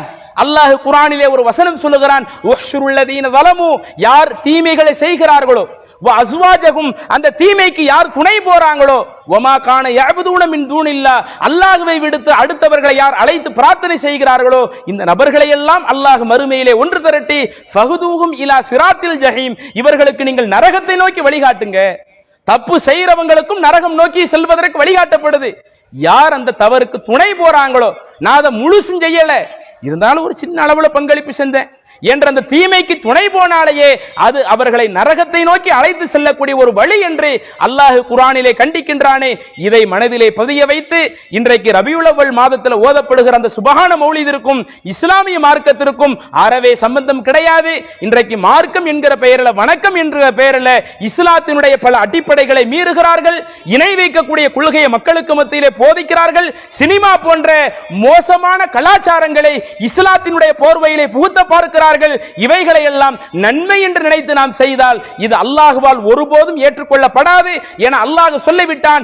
இஸ்லாத்தில் இல்லாத ஒரு காரியத்தை ஒருவர் நன்மை என்று நினைத்து செய்தாலும் ஃபலை யுக்பல மின்ஹு, அந்த காரியம் அவரிடமிருந்து ஏற்றுக்கொள்ளப்படாது. வஹுவ ஃபில் ஆகிரத்தி மினல் ஹாசிரின், அந்த மார்க்கத்திற்கு மாற்றம் செய்யக்கூடியவர் மறுமை நாளில் நஷ்டவாளியாக இருப்பார் என்று அல்லாஹ் சொன்னானே. இந்த வசனத்தை முழுமையாக மனதிலே பதிய வைத்தவர்களாக வரக்கூடிய காலகட்டங்களில் அல்லாஹ்வுடைய தூதர் சொன்ன அடிப்படையில் நம்முடைய அனைத்து வாழ்க்கையும் நாம் நடத்துவோம். அப்படி அனைத்து வாழ்க்கையும் நடத்துவது இதுதான் அல்லாஹ்வின் தூதரை சரியாக மதிப்பதனுடைய அளவுகோல், அல்லாஹ்வின் தூதரை சரியாக நேசிக்கின்றோம் என்ற அளவுகோல். இப்படி இஸ்லாம் சொன்ன அடிப்படையில் அல்லாஹ்வின் தூதரை நேசிக்கக்கூடிய நன்மக்களாக இருக்கணும். இஸ்லாத்திற்கு மாற்றமான விஷயத்தை சொல்லி நான் அல்லாஹ்வின் தூதரை நேசிக்கிறோம் என்று வருவோமேயானால் இது நம்முடைய மறுமை வாழ்க்கையை பாழாக்கிவிடும் என்ற செய்தியை உங்களிடத்திலே பதிய வைத்துக் கொண்டு எனது இந்த உரையை நிறைவு செய்கிறேன். வாஹிரு தஅவானா அனில் ஹம்துலில்லாஹி ரப்பில் ஆலமீன். அஸ்ஸலாமு அலைக்கும் வரஹ்மத்துல்லாஹி.